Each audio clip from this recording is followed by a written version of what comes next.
Hello my dear students, आप सभी का स्वागत है आपके अपने चैनल के अंदर में। और आज हम जो कि चैप्टर को स्टार्ट करने वाले हैं वो है हमारा पूरे इनकम टैक्स को हम वन वीडियो के अंदर में पूरा कवर अप करने वाले हैं। जितने भी हमारे इंपॉर्टेंट कंसेप्ट हो गए, फिर हम सारे के सारे चैप्टर्स को एक बार रिवाइज करेंगे। ये सिर्फ हम वन वीडियो के अंदर में करेंगे।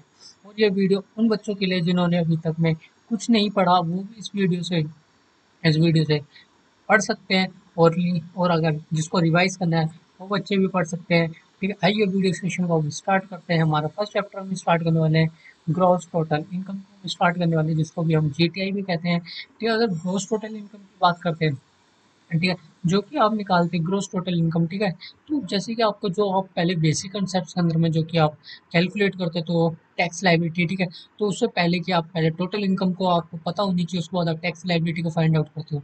बट अगर जो कि आप टोटल इनकम निकालते हो, सॉरी, जो कि हमें टोटल इनकम निकालनी पड़ती है। ठीक है, जो टोटल इनकम होती है उससे पहले आपको मिलता है डिडक्शन अलाउड होता है, और डिडक्शन से पहले होता है हमारा ग्रोस टोटल इनकम। ठीक है, अगर बात करते हैं ग्रोस टोटल इनकम के बाद में आपको डिडक्शंस अलाउड होता है अंडर सेक्शन 80C2 80U के अंदर में, जो कि आता है हमारा नेक्स्ट जो कि बात करते हैं।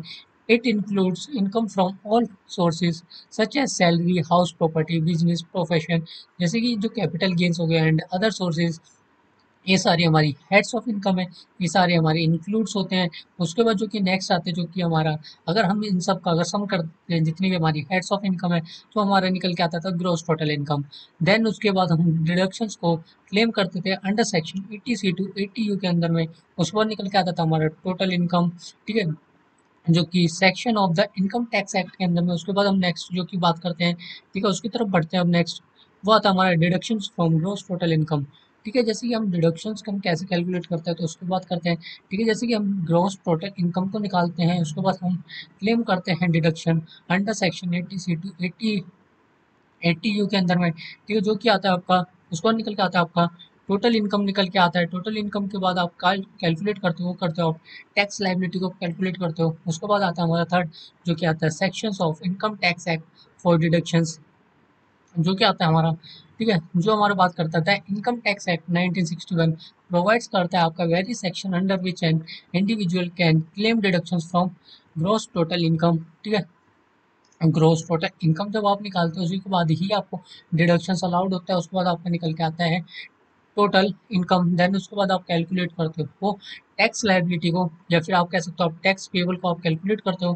ठीक है, उसके बाद आता है हमारा जो आता है हमारा सेक्शन नंबर 80C, जो कि आपका डिडक्शंस, जो कि इन्वेस्टमेंट की बात करता है। ठीक है, इन्वेस्टमेंट में डिडक्शंस को क्लेम करते हैं, तो उसके बात करता है। ठीक है, and this is one of the most commonly used section है, जो कि फॉर द डिडक्शंस। अगर जो कि आप इस इन्वेस्टमेंट के केस में अगर जो कि बात करते हैं डिडक्शंस, वो आपको मैक्सिमम डिडक्शंस की लिमिट है 1.5 लाख पर ईयर्स की है। ठीक है, यानी कि जो कि आपकी मैक्सिमम डिडक्शंस जो की लिमिट है, जो कि नोटिफाइड कर रखी है, ठीक है, गवर्नमेंट ने, वो है आपकी 1.5 लाख रुपीज़ पर ईयर।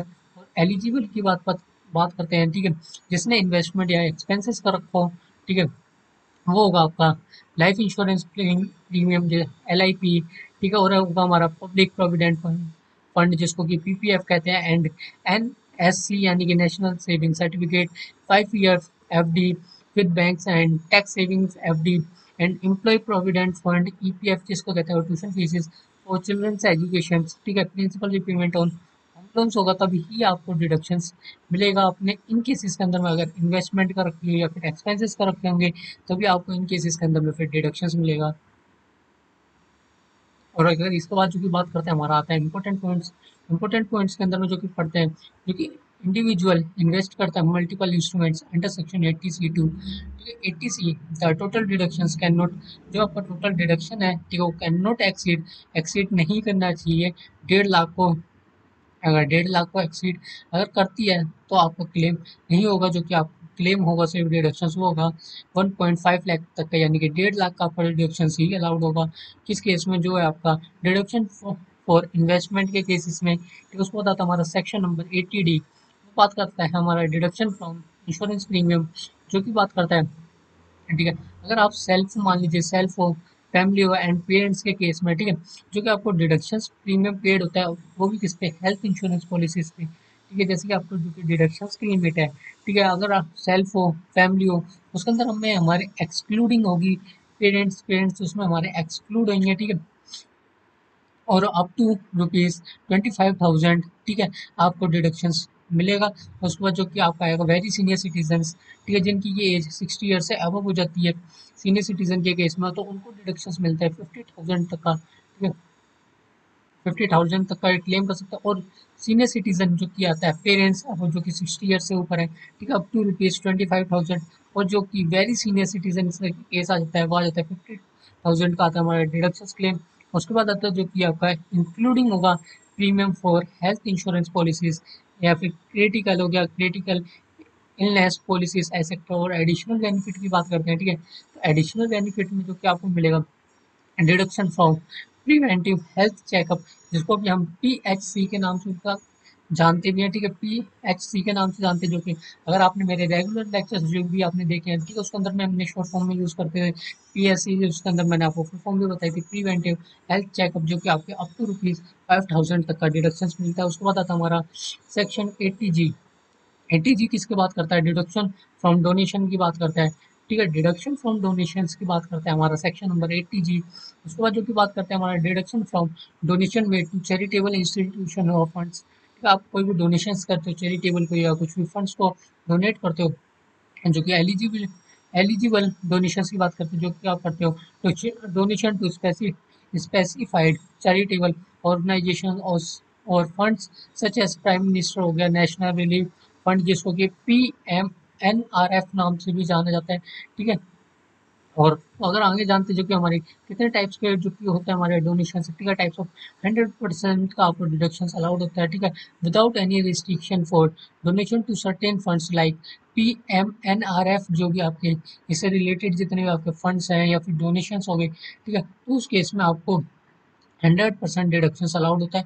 और 50% जो भी डिडक्शन अलाउड होता है वो होता है आपका deduction for donation to other funds में, ठीक है, जो कि आपका आता है नोट्स के अंदर। The actual deduction depend on the types of donation and the recipient organisation, ठीक है, आपका डिपेंड कर रहता है, ठीक है, आपने कौन सा टाइप में अपना डोनेशन करा है, ठीक है, तो ये चीज़ आपको देखना होगा। इसके बाद आता है हमारा सेक्शन नंबर 88, जो कि बात करता है आपका एजुकेशन लोन के ऊपर, जो कि इंटरेस्ट, अगर आपने एजुकेशन लोन लिया उसके ऊपर आप इंटरेस्ट को पे करते हो, तो उसके अंदर में डिडक्शंस की बात आती है। तो ठीक है, अगर डिडक्शंस पेड करते हो आप लोन, जो भी आपने लोन लिया उसके ऊपर आप डिडक्शन पे करते हो, वो भी किसमें, जब आप लेते हो हायर एजुकेशन के लिए। आखिर हायर एजुकेशन क्या होती है, तो उसकी बात करते हैं, ठीक है। हायर एजुकेशन वो होती है जैसे कि आप ट्वेल्थ पास आउट करने के बाद आप ग्रेजुएट की आप तैयारी करते हो, किसी कोर्सेज की आप तैयारी करते हो, तो उसको उसको कहते हैं हम हायर एजुकेशन कहते हैं, ठीक है। इसके अंदर में हमारे आता है सेल्फ हो गया, स्पाउस होगा, चिल्ड्रन, इन्हीं केस में आपको डिडक्शंस का अलाउड होगा, ठीक है। की पॉइंट्स में आते हैं जो कि है no limit on the amounts of interest eligible for deductions. और नेक्स्ट है उसके बाद आता है हमारा, उसके बाद करते हैं जो कि डिडक्शंस अवेलेबल होगा, ठीक है, कितने का।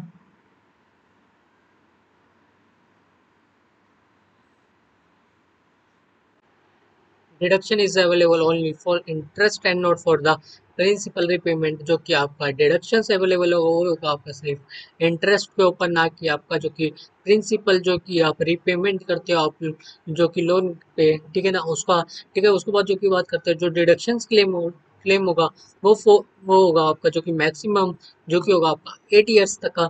उसके बाद जो की बात करते हैं आता है हमारा जो कि फिफ्थ आता है हमारा सेक्शन नंबर 24 का, सब सेक्शन नंबर बी, जो कि बात करता है अगर अगर आपने होम के ऊपर अगर लोन लिया, अगर आप उसका पेमेंट करते हो, आप इंटरेस्ट को अगर पेमेंट करते हो, ठीक है, उसके अंदर में डिडक्शंस की बात करते हैं, ठीक है, तो उसके अंदर में आता है आपका deduction for interest paid on home loans में बात करते हैं, जो कि आपको मैक्सिमम डिडक्शंस वो अलाउड होगा, वो होगा आपको 2 लाख रुपीज पर ईयर का, जो कि आपका इंटरेस्ट आपने जो कि पेड कर रखा होगा, ठीक है, फोर जैसे कि आपकी सेल्फ ऑक्यूपाइड प्रॉपर्टी होगी तब होगा, ठीक है, उस कंडीशंस में। इस पर जो कि हमारी कंडीशंस आती है, अगर आपने लोन लिया है, ठीक है, जैसे कि परचेज हो गया, अगर आप खरीदने चाहते हो किसी भी प्रॉपर्टी को, या फिर आप कंस्ट्रक्टिंग पे आप लोन लेना चाहते हो, आप जो कि आपके रेसिडेंशियल प्रॉपर्टी है उसके ऊपर में, ठीक है, जो कि हमारे सेकंड आता है, या फिर आप उस प्रॉपर्टी को रेंट पे देना नहीं चाहते, तो उस केस में भी ये आपकी कंडीशंस होती है। उसका जो कि आपका नोट आता है वो आता है, if the property is rented out the entire interest paid is deductible subject to certain limits, ठीक है। तो इसके बाद जो कि आता है हमारा सिक्स्थ, जो आता है हमारा सेक्शन नंबर 10 का सब सेक्शन नंबर 40, जो कि बात करते हैं हाउस रेंट अलाउंसेस की, जो कि आपकी बात करता है, अगर आपका सैलरीड पर्सन है, ठीक है, रिसीविंग हो रहा है, अगर आपको एचआर से जो कि रिसीविंग हो रहा है एचआरए से, ठीक है, you can claim are deductions, तो आप क्लेम कर सकते हो डिडक्शंस को। इसके बाद जो कि कंडीशंस आती है, ठीक है, कंडीशंस क्या कहती है, अगर आप इंडिविजुअल हो, ठीक है, आप पेइंग, अगर आप रेंट को पे करते हो रेसिडेंशियल हाउस का, ठीक है, तो ये फर्स्ट कंडीशन होगी आपके। और सेकंड कंडीशंस की बात करते हो तो आपके सेकंड कंडीशंस आएगी, जो कि आपकी आएगी, जो कि amount of deduction is calculated based on the salary पे बेस्ड होगा, रेंट पेड होगा, ठीक है, and location of the resident की लोकेशन पे आपका डिपेंड करता है कि आप जितनी कितनी, या फिर जो रेंट पेड करते हो, ठीक है, वो सारा आपका डिपेंड कर देता है। ये आप क्या आते हैं कंडीशन, ये कंडीशन आती है आपकी हाउस रेंट अलाउंसेस के ऊपर, ठीक है, इसके अंदर में। इसके बाद जो कि हमारे नेक्स्ट आता है सेक्शन नंबर 80 ए, जो कि बात करता है आपका deduction from saving account interest, ठीक है।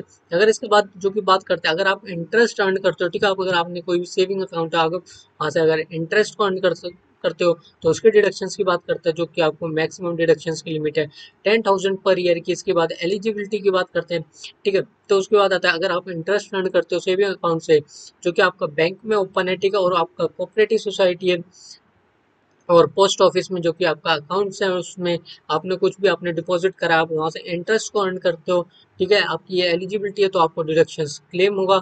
इसके बाद जो कि आता है नेक्स्ट, अगर आप इंडिविजुअल है एंड एच यू एफ ओ, ठीक है, तो इस केस में भी आपको डिडक्शंस अलाउड होगा अंडर सेक्शन 80 के अकॉर्डिंग, ठीक है। तो अगर नेक्स्ट आता है हमारा सेक्शन नंबर 80 जो कि बात करता है डिडक्शन फ्रॉम डिसेबिलिटी। अगर कोई डिसेबिलिटी पर्सन है, ठीक है, तो उनको डिडक्शंस अलाउड होगा, ठीक है, अगर आप deduction is available to individual को होगा, और उसके पास सर्टिफाइड होना चाहिए जो कि वो डिसेबल्ड है, ठीक है, तो उनको मिलेगा 40% या उससे ज़्यादा का, ठीक है।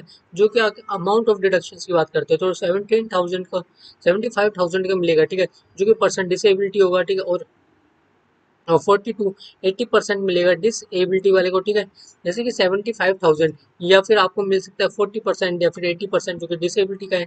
और नेक्स्ट जो कि आपका 1.25 लाख रुपीज़ जो कि पर्सन जो कि आपका होगा सर डिसेबिलिटी का, उसको मिलेगा 80% या उससे ज़्यादा का डिसेबिलिटी पे मिल सकता है। उसके बाद आता है हमारा सेक्शन नंबर 80, जो कि बात करता है deduction for interest on loan for education. अगर आप एजुकेशन पे आप लोन लोन लेते हो, आप उसका फिर इंटरेस्ट पे करते हो, ठीक है, तो वो बात करता है हमारा सेक्शन नंबर 80 के अंदर बात करता है। जैसे कि आप डिडक्शन से interest portion of loans taken for higher education के लिए अगर लोन लेते हो, आप उसके लिए अगर आप इंटरेस्ट पे करते हो, तो उसके अंदर में आपको डिडक्शन क्लेम होगा, और डिडक्शंस अवेलेबल होगा अप टू 8 ईयर्स तक के लिए ही आपको डिडक्शंस अवेलेबल होगा। अगर आपने उससे ज़्यादा का अगर लोन ले रखा है, तो उसके ऊपर कोई भी डिडक्शंस अलाउड नहीं होगा, ठीक है, क्लेम नहीं होगा। जो कि अगर आपने 10 ईयर्स का लोन ले रखा है, ठीक है, अगर आप इंटरेस्ट पे करते हो, तो आप डिडक्शन से क्लेम कर सकते हो, वो 8 ईयर तक के लिए कर सकते हो। उसके बाद आता है हमारा सेक्शन नंबर 80 जो कि बात करता है अगर डोनेशन हो गया फॉर साइंटिफिक रिसर्च और रूरल डेवलपमेंट के लिए, तो उसके अंदर में भी आप डिडक्शन को क्लेम कर सकते हो। वो आता है आपका सेक्शन नंबर 80 के अंदर में। अगर डिडक्शन फॉर डोनेशन हो गया मेड टू साइंटिफिक रिसर्च और रूरल डेवलपमेंट ऑर्गेनाइजेशन के लिए, अगर आप कुछ भी डोनेट करते हो, तो उसके अंदर में आप डिडक्शन को क्लेम कर सकते हो। नेक्स्ट आता है आपका सेक्शन नंबर 80 जो कि बात करता है अगर आपकी रॉयल्टी से इनकम है, ठीक है, या फिर आप ऑथर हो, ठीक है, जैसे कि आप बुक्स को राइट करते हो, लिखते हो, या फिर पेटेंट्स है आपके नाम पे, ठीक है, तो इसके अंदर में आप क्लेम कर सकते हो डिडक्शन को, जो कि आपकी रॉयल्टी इनकम होगी अंडर दिस सेक्शन, जो कि हमारा सेक्शन 80 के अंदर में। इसके बाद आता है जो कि हमें important points to be remember. इसके बाद हमारा ये चैप्टर खत्म हो जाएगा, ठीक है। जो भी हमारे इंपॉर्टेंट कंसेप्ट है हम उसको रिवाइज करने वाले हैं, ठीक है। ये हमारी एक ही वीडियो में हम पूरे के पूरे पूरी इनकम टैक्स को कंप्लीट करने वाले हैं, ठीक है। और जैसे कि अब आते हैं हम अपने टॉपिक्स के ऊपर, जो कि हमारा ग्रोस टोटल इनकम, ठीक है, जो कि हमने रिमेंबर करें, जो कि अभी तक हमने पढ़ लिया, ठीक है। जैसे कि आपकी जो टोटल इनकम है, ठीक है, वो किसको मिलेगी, इंडिविजुअल को, वो भी किससे, बिफोर डिडक्शंस मिलेगी, ठीक है। टोटल इनकम से पहले आपको डिडक्शंस मिलेगी, और डिडक्शन किस पे मिलेगी, ग्रोस टोटल इनकम के बाद आपको डिडक्शंस मिलेगी। उसके बाद देन आपका निकल के आता है टोटल इनकम, ठीक है। उसके बाद आता है आफ्टर कैलकुलेटिंग द जीटीआई, ठीक है। और उसके बाद जो कि आप क्लेम करते हो deduction under section 80C to 80U में, ठीक है। उसके बाद आता है आपका एग्रीगेटेड डिडक्शन लिमिट, जो कि आता है some deduction like 80C has a fixed limit, जिसके अंदर में आपकी फिक्स्ड लिमिट होती है सेक्शन नंबर 80C के अंदर में। और अदर जो कि 80D और 80E आता है हमारा, ठीक है। वाइल अदर उस केसेस में जो कि लिमिट्स होती है वो डिपेंडिंग होगी ऑन द सिचुएशन के ऊपर डिपेंडिंग होगी। उसके बाद आती है जो कि टैक्सेबल इनकम की बात करते हैं, ठीक है। जो जैसे कि आपने आपने जीटीआई निकाला, जीटीआई के बाद आपने डिडक्शंस को क्लेम करा, डिडक्शंस पर आपके निकल जाते हैं टोटल इनकम या फिर, ठीक है, टैक्सेबल इनकम कह सकते हो, ठीक है। After applying all deductions the remaining income is taxable and tax is computed based on the applicable tax rate से, ठीक है। टैक्स रेट की भी बात करेंगे उसके बाद, जो कि अब हम आते हैं बेसिक कंसेप्ट, जैसे कि अब हम बात करने वाले बेसिक कंसेप्ट को स्टार्ट करने वाले। हमने deduction from gross total income को हमने कंप्लीट कर लिया। इसके बाद आके बात करते हैं इनकम टैक्स, ठीक है। जो कि इनकम टैक्स आखिर हमने कहाँ से लिया गया, जो कि गवर्नमेंट सेंट्रल गवर्नमेंट है, ठीक है। वो जो जैसे कि इनकम टैक्स है, ठीक है, तो ये आपका एक डायरेक्ट टैक्स आता है, ठीक है। इनकम टैक्स है एक आपका डायरेक्ट टैक्स होता है। ये लेविड जो कि आपके ऊपर जो कि चार्ज करता है वो करता है हमारा सेंट्रल गवर्नमेंट, आपके ऊपर चार्ज करता है, ठीक है। अगर हम डायरेक्टली अगर एग्जांपल की बात करते हैं, जो कि डायरेक्ट टैक्स का एग्जांपल भी बन जाता है हमारा इनकम टैक्स, ठीक है। इसको जो कि बात करता है, ठीक है, जो पर्सन अगर इनकम को अर्न करता है तो सेंट्रल गवर्नमेंट उसके ऊपर चार्ज करती है, ठीक है। जैसे कि इनकम आप अर्न करते हो तो उसके ऊपर भी चार्ज करते हैं, सेंट्रल गवर्नमेंट आपसे टैक्स को चार्ज करती है, उसी को चीज को हम कहते हैं डायरेक्ट टैक्स, ठीक है। और उसके बाद आते हैं जो कि हमारे इंपॉर्टेंट पॉइंट टर्म्स होते हैं, जो कि एसएससी होता है हमारा सेक्शन नंबर 2 क्लॉज 7 का, जो कि आखिर बात करता है हमारा एसएससी कौन रहता है। एसएससी वो पर्सन होता है जो कि लाइबल होता है, ठीक है, पे करने के लिए टैक्स हो गया, पेनल्टीज हो गया, इंटरेस्ट को पे करने के लिए जो पर्सन लाइबल होगा तो उसको हम एसएससी कहते हैं। फॉर एग्जाम्पल जैसे कि आप अगर आप सैलरी से आपकी इनकम हो रही है, ठीक है, तो अगर आप सैलरी से आपकी इनकम हो रही है तो आप लाइबल हो कि आपको टैक्स को पे करना है, ठीक है, तो आप एसईसी कहलाओगे। अगर जो पर्सन लाइबल नहीं है टैक्स पे करने के लिए तो हम उसे एसईसी नहीं कहेंगे। इसके बाद आता है हमारा पर्सन, जो क्या आता है सेक्शन नंबर 2 क्लोज 31 के अंदर। पर्सन के अंदर में क्या क्या इंक्लूड होता है उसकी बात करते हैं। पर्सन के अंदर में हमारा इंक्लूड होता है, first is individual, second is आपका HUF, second third is company, fourth is firm, firm के अंदर हमारा इंक्लूडिंग होता है एलएलपी, फोर्थ इज आपका जो कि है फिफ्थ आपका एओपी यानी कि एसोसिएशन ऑफ पर्सन, बीओआई यानी कि बॉडी ऑफ इंडिविजुअल। उसका नेक्स्ट आता है आपका लोकल अथॉरिटी एंड लास्ट आता है आपका आर्टिफिशियल जुडिशियल पर्सन, ठीक है। ये सारी चीजें आपकी पर्सन्स के अंदर में इंक्लूड होता है, ठीक है। फिर से बात करते हैं, फर्स्ट आपका इंडिविजुअल, सेकंड इज आपका एचयूएफ, थर्ड इज आपका कंपनी, नेक्स्ट आपका firm and AOP, BOI and local authority and artificial judicial person, ये सारा आपका इंक्लूड होता है पर्सन्स के अंदर में। इसके बाद आता है हमारा असेसमेंट ईयर।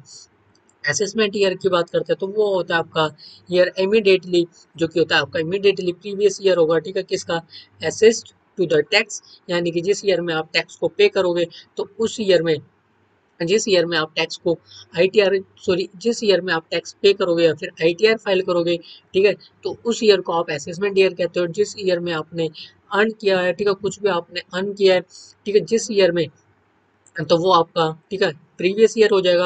अगर हम सेक्शन नंबर 4 की बात करते हैं तो सेक्शन नंबर 4 क्या कहते हैं, जो कि आपने असेसमेंट ईयर में अर्न करा है तो आप उसकी आईटीआर फाइल करोगे या फिर टैक्स पेबल करोगे, वो आप करोगे असेसमेंट ईयर के अंदर में, ठीक है। अगर हम प्रीवियस ईयर की बात करते हैं तो प्रीवियस ईयर जैसे कि बोला है which year income is earn, जैसे कि आपने एग्जाम्पल है, ठीक है, जो कि इनकम अर्न करी है आपने previous year, example 24 25 and is taxable in 25 and 26, ठीक है। इसके अंदर में हमारा प्रीवियस ईयर हो जाएगा, जो कि हो जाएगा हमारा 24 to 25, जिस ईयर में आपने इनकम को अर्न करी है और जिस ईयर में आप आईटीआई फाइल करोगे वो हो जाएगा आपका असेसमेंट ईयर। इसके बाद आता है आपकी हेड्स ऑफ इनकम, ठीक है। अगर हेड्स ऑफ इनकम की बात करते हैं तो हमारी 5 तरह की हेड्स ऑफ इनकम होती है। फर्स्ट होती है आपकी सैलरी, सेकंड होती है हाउस प्रॉपर्टी, थर्ड होती है आपकी पीजीबीपी की इनकम। अगर पीजीबीपी की मैं यहाँ पर भी शॉर्ट फॉर्म की बात करूँ तो उसका आपकी फुल फॉर्म जो कि profit and gains of business और प्रोफेशन, ठीक है। इसके बाद आपका है आता है कैपिटल गेन्स, उसके बाद आता है आपका इनकम फ्रॉम अदर सोर्सेज, और उसके बाद आता है आपका रेसिडेंशियल स्टेटस। अगर हम रेसिडेंशियल के स्टेटस की बात करते हैं वो आता है हमारा सेक्शन नंबर 6 के अंदर में, ठीक है। रेसिडेंशियल स्टेटस निकालने से पहले पहले आपको ये फाइंड आउट करना पड़ेगा कि इंडिविजुअल है, ठीक है, जो कि हमारा पर्सन अगर इंडिविजुअल है तो क्या वो हमारा रेसिडेंट है या हमारा नॉन रेसिडेंट है, तो ये चीज़ आपको पहले फाइंड आउट करनी पड़ेगी। अगर आपका जो कि आपको बेसिक कंडीशन जो कि देखनी पड़ेगी रेसिडेंट की, तब आप कहोगे कि वो रेसिडेंट है। अगर वो बेसिक कंडीशंस में से अगर जो कि हमारी एक कंडीशंस को भी अगर सेटिस्फाइड कर जाता है तो हम क्या कहेंगे, वो हमारा रेसिडेंट है। अगर दोनों कंडीशंस को अगर सेटिस्फाइड नहीं करता तो हम क्या कहेंगे, वो हमारा पर्सन इंडिविजुअल है, जो वो हमारा नॉन रेसिडेंट है। ठीक है, जो कि इसके अंदर में जो कि फर्स्ट कंडीशन आती है, आपका स्टे होना चाहिए इंडिया में 182 डेज या उससे मोर होना चाहिए। ठीक है, प्रीवियस ईयर में। और जो कि सेकंड कंडीशन आती है, वो आती है आपका स्टे होना चाहिए 60 ईयर या 60 ईयर से मोर देन होना चाहिए प्रीवियस ईयर में। जो सेकंड कंडीशन आती है, ठीक है, जो कि सेकंड कंडीशन में हमारी दो कंडीशन होती है। ठीक है, और एंड का यूज कर रहा है। ठीक है, तो यानी कि और की बात करें, ठीक है, तो जैसे कि हो गया आपका, ठीक है, तो जैसे कि आपको हो गया 4 ईयर्स में, जो कि प्रीवियस 4 ईयर में से, ठीक है, 365 डेज का आपका स्टे होना चाहिए इंडिया के अंदर में, तो आपका रेसिडेंट माना जाएगा। ठीक है, इन दोनों कंडीशंस में से, ठीक है, अगर ये दोनों कंडीशन है, ठीक है, इन दोनों कंडीशंस में से अगर एक कंडीशन को भी सेटिस्फाइड कर जाएगा तो क्या कहेंगे, वो हमारा रेसिडेंट। ठीक है, वो हमारा रेसिडेंट है, उसे रेसिडेंशियल स्टेटस मिल जाएगा। अगर दोनों कंडीशंस को अगर सेटिस्फाइड नहीं करता तो क्या कहेंगे हम, वो हमारा जो इंडिविजुअल है वो हमारा नॉन रेसिडेंट है। इस बार जो कि हमारी एडिशनल कंडीशन जो कि चेकआउट करते हैं, वो करते हैं हम ऑर्डिनरी रेसिडेंट चेकआउट करने के लिए। ठीक है, अगर हमारी एडिशनल कंडीशन की बात करते हैं, एडिशनल कंडीशन में से जैसे कि हमने बेसिक कंडीशंस की बात करी, बेसिक कंडीशन में से जो आप एक कंडीशन को सेटिस्फाइड करना होगा, जो हमारी एडिशनल कंडीशन आती है, एडिशनल कंडीशंस में से आपको बोथ कंडीशंस को सेटिस्फाइड करना पड़ेगा। ठीक है, अगर दोनों कंडीशंस में से अगर एक कंडीशंस को भी सेटिस्फाइड करेगा तो हम कहेंगे वो हमारा नॉट ऑर्डिनरी रेसिडेंट है। रेसिडेंट है बट हमारा नॉट ऑर्डिनरी रेसिडेंट है। ठीक है, अगर हमारी दोनों कंडीशन को अगर सेटिस्फाइड कर जाता है तो क्या कहेंगे, वो हमारा ऑर्डिनरी रेसिडेंट है। ठीक है, ये कंडीशन की बात करते हैं तो जो कि आपकी फर्स्ट कंडीशन है, ठीक है, आपको लास्ट 10 प्रीवियस ईयर में से, ठीक है, आपको 2 ईयर्स तक के लिए स्टे होना चाहिए इंडिया के अंदर में, रेसिडेंट होना चाहिए, तो क्या कहेंगे, वो हमारा ऑर्डिनरी रेसिडेंट है। बट हम एक कंडीशन को चेक करके नहीं बोल सकते कि वो हमारा ऑर्डिनरी रेसिडेंट है, हमें दोनों कंडीशंस को सेटिस्फाइड करना पड़ेगा, तो हम कहेंगे वो हमारा नॉट ऑर्डिनरी रेसिडेंट है। जो कि हमारी सेकंड कंडीशन आती है, ठीक है, जो कि आपकी लास्ट 7 ईयर्स में से आपको, ठीक है, 730 डेज या फिर मोर देन 730 डेज का आपका स्टे होना चाहिए इंडिया के अंदर में, तो हमारे अगर इन दोनों कंडीशन को अगर सेटिस्फाइड कर देगा तो हम कहेंगे नो, वो हमारा ऑर्डिनरी रेसिडेंट है। एक या दोनों को अगर सेटिस्फाइड नहीं करता तो हम क्या कहेंगे, वो हमारा नॉट ऑर्डिनरी रेसिडेंट है। इसके बाद आता है हमारा कंपनी का केस। ठीक है, कंपनी केस में जो कि आपका अभी तक हमने पढ़ के क्या है, ठीक है, जो अभी तक हमने पढ़ रहे हैं कि हम पहले तो रेसिडेंशियल क्या चेक करा था हमने, ऑर्डिनरी रेसिडेंट है, नॉट ऑर्डिनरी रेसिडेंट है। बट कंपनी के केस में हमारा जो क्या आता है, वो आता है हमारा मैनेजमेंट आता है। ठीक है, मैनेजमेंट की बात करते हैं, मैनेजमेंट आता है उसके अंदर में, ठीक है, जो कि रेसिडेंट होगा, if resident if Indian company और पोयम इन इन इंडिया। ठीक है, या हमारा रेसिडेंट होगा इंडियन कंपनी का, या फिर जैसे कि जो हमारा पोयम होता है यानी कि प्लेस ऑफ इफेक्टिव मैनेजमेंट आपका चेकआउट किया जाता है। ठीक है, या फिर अदरवाइज आपका नॉन रेसिडेंट होगा। ठीक है, अब इसके बाद आता है हमारा स्कोप ऑफ टोटल इनकम, जो कि आता है सेक्शन नंबर 5। ठीक है, स्कोप ऑफ टोटल इनकम में जो कि चेकआउट करते हैं, अगर हमारा रेसिडेंशियल स्टेटस को देखते हैं, अगर हमारा रेसिडेंट है या फिर रेसिडेंट नॉट ऑर्डिनरी रेसिडेंट है, या फिर हमारा नॉन रेसिडेंट है। ठीक है, अगर आर की केस की बात करते हैं, अगर आपके इंडियन इनकम है तो आपके टैक्सेबल होगी, अगर फॉरेन इनकम है तो आपकी टैक्सेबल होगी। ठीक है, आर की केस में बात करते हैं तो जो आपके इंडियन इनकम है वो आपकी टैक्सेबल होगी, फॉरेन इनकम आपकी टैक्सेबल नहीं होगी। ठीक है, अगर नॉन रेसिडेंट की बात करते हैं तो जो आपके इंडियन इनकम होगी वो आपके टैक्सेबल होगी, अगर फॉरेन इनकम होगी तो आपकी वो टैक्सेबल नहीं होगी। ठीक है, और इसके बाद जो कि बात करते हैं एक्सेप्ट आपकी इनकम जो कि आपकी बिजनेस कंट्रोल्ड है। ठीक है, और प्रोफेशन जो कि सेटअप इन इंडिया में, तो आपके एक्सेप्ट हो जाएगी। ठीक है, इनकम। इसके बाद आता है अगर आपका इनकम टैक्स रेट की बात करते हैं, जो कि आपका असेसमेंट ईयर 25 टू 26 है, और आपका फाइनेंशियल ईयर जो कि आपका फाइनेंशियल ईयर है वो है आपका 24 टू 25 का। ठीक है, जो भी आपने अर्न करा है तो आप उसका असेसमेंट ईयर के अंदर में आईटीआर को फाइल करोगे। ठीक है, उसको ही जो कि हमारा सेक्शन नंबर 4 बात करता है वो चीज़। ठीक है, इस बाद हमारा इंडिविजुअल की बात करते हैं जो कि 60 साल से कम है, जो कि ओल्ड रिजिम्स के अकॉर्डिंग करते हैं। ठीक है, तो ओल्ड रिजिम्स के अकॉर्डिंग जो कि आपकी टोटल इनकम है वो अगर अप टू 2.5 लाख है तो आपका टैक्स रेट लगेगा आपका नील। जो कि नेक्स्ट होगा आपका 2.5 लाख टू 5 लाख, तो आपको उस पर लगेगा 5% का। और नेक्स्ट 5 लाख टू 10 लाख तो उस पर लगेगा 20% का रेट। और अगर 10 लाख से अगर अब जाती है आपकी इनकम तो उसके ऊपर लगता है 30%। ठीक है, अगर रिबेट की बात करते हैं, रिबेट अंडर सेक्शन 87A, ठीक है, इसके पहले की हम पहले समझते हैं, अगर हमारा नॉन रेसिडेंट हो, अगर रेसिडेंट हो, ठीक है, तो रिबेट किन पर्सन को मिलेगा, क्या हमारा रेसिडेंट पर्सन को मिलेगा या फिर हमारा नॉन रेसिडेंट को मिलेगा। ठीक है, तो आइए उस पर बात करते हैं। अगर आपका नॉन रेसिडेंट होगा तो आपको रिबेट अलाउड नहीं होगी अंडर सेक्शन 87A के अंदर में। अगर हमारा रेसिडेंट होगा, ठीक है, नॉन रेसिडेंट में अलाउड नहीं होती है रिबेट। अगर हमारा हमारा रेसिडेंट होगा तो आपको रिबेट अलाउड होगी, जो कि आपके टोटल इनकम, ठीक है, कितनी होनी चाहिए, 5 लाख या 5 लाख से लेस देन होनी चाहिए, जो कि आपको रिबेट मिलेगी ओल्ड रिजीम्स के अकॉर्डिंग में, जो कि मिलेगी 12,500। ठीक है, अब इंडिविजुअल में बात करते हैं, जो कि आपकी न्यू रिजीम है सेक्शन नंबर 115BAC, जो कि आपकी ऑप्शनल टैक्स रिजीम्स के नाम से भी जाना जाता है। ठीक है, जो कि आपके टोटल इनकम जो कि गिवन है, ठीक है, वो अप टू ₹3 लाख का हो, जो कि रेट लगेगा आपका नील। नेक्स्ट आएगा आपका 3 लाख टू 6 लाख, उस पर लगेगा 5% का रेट।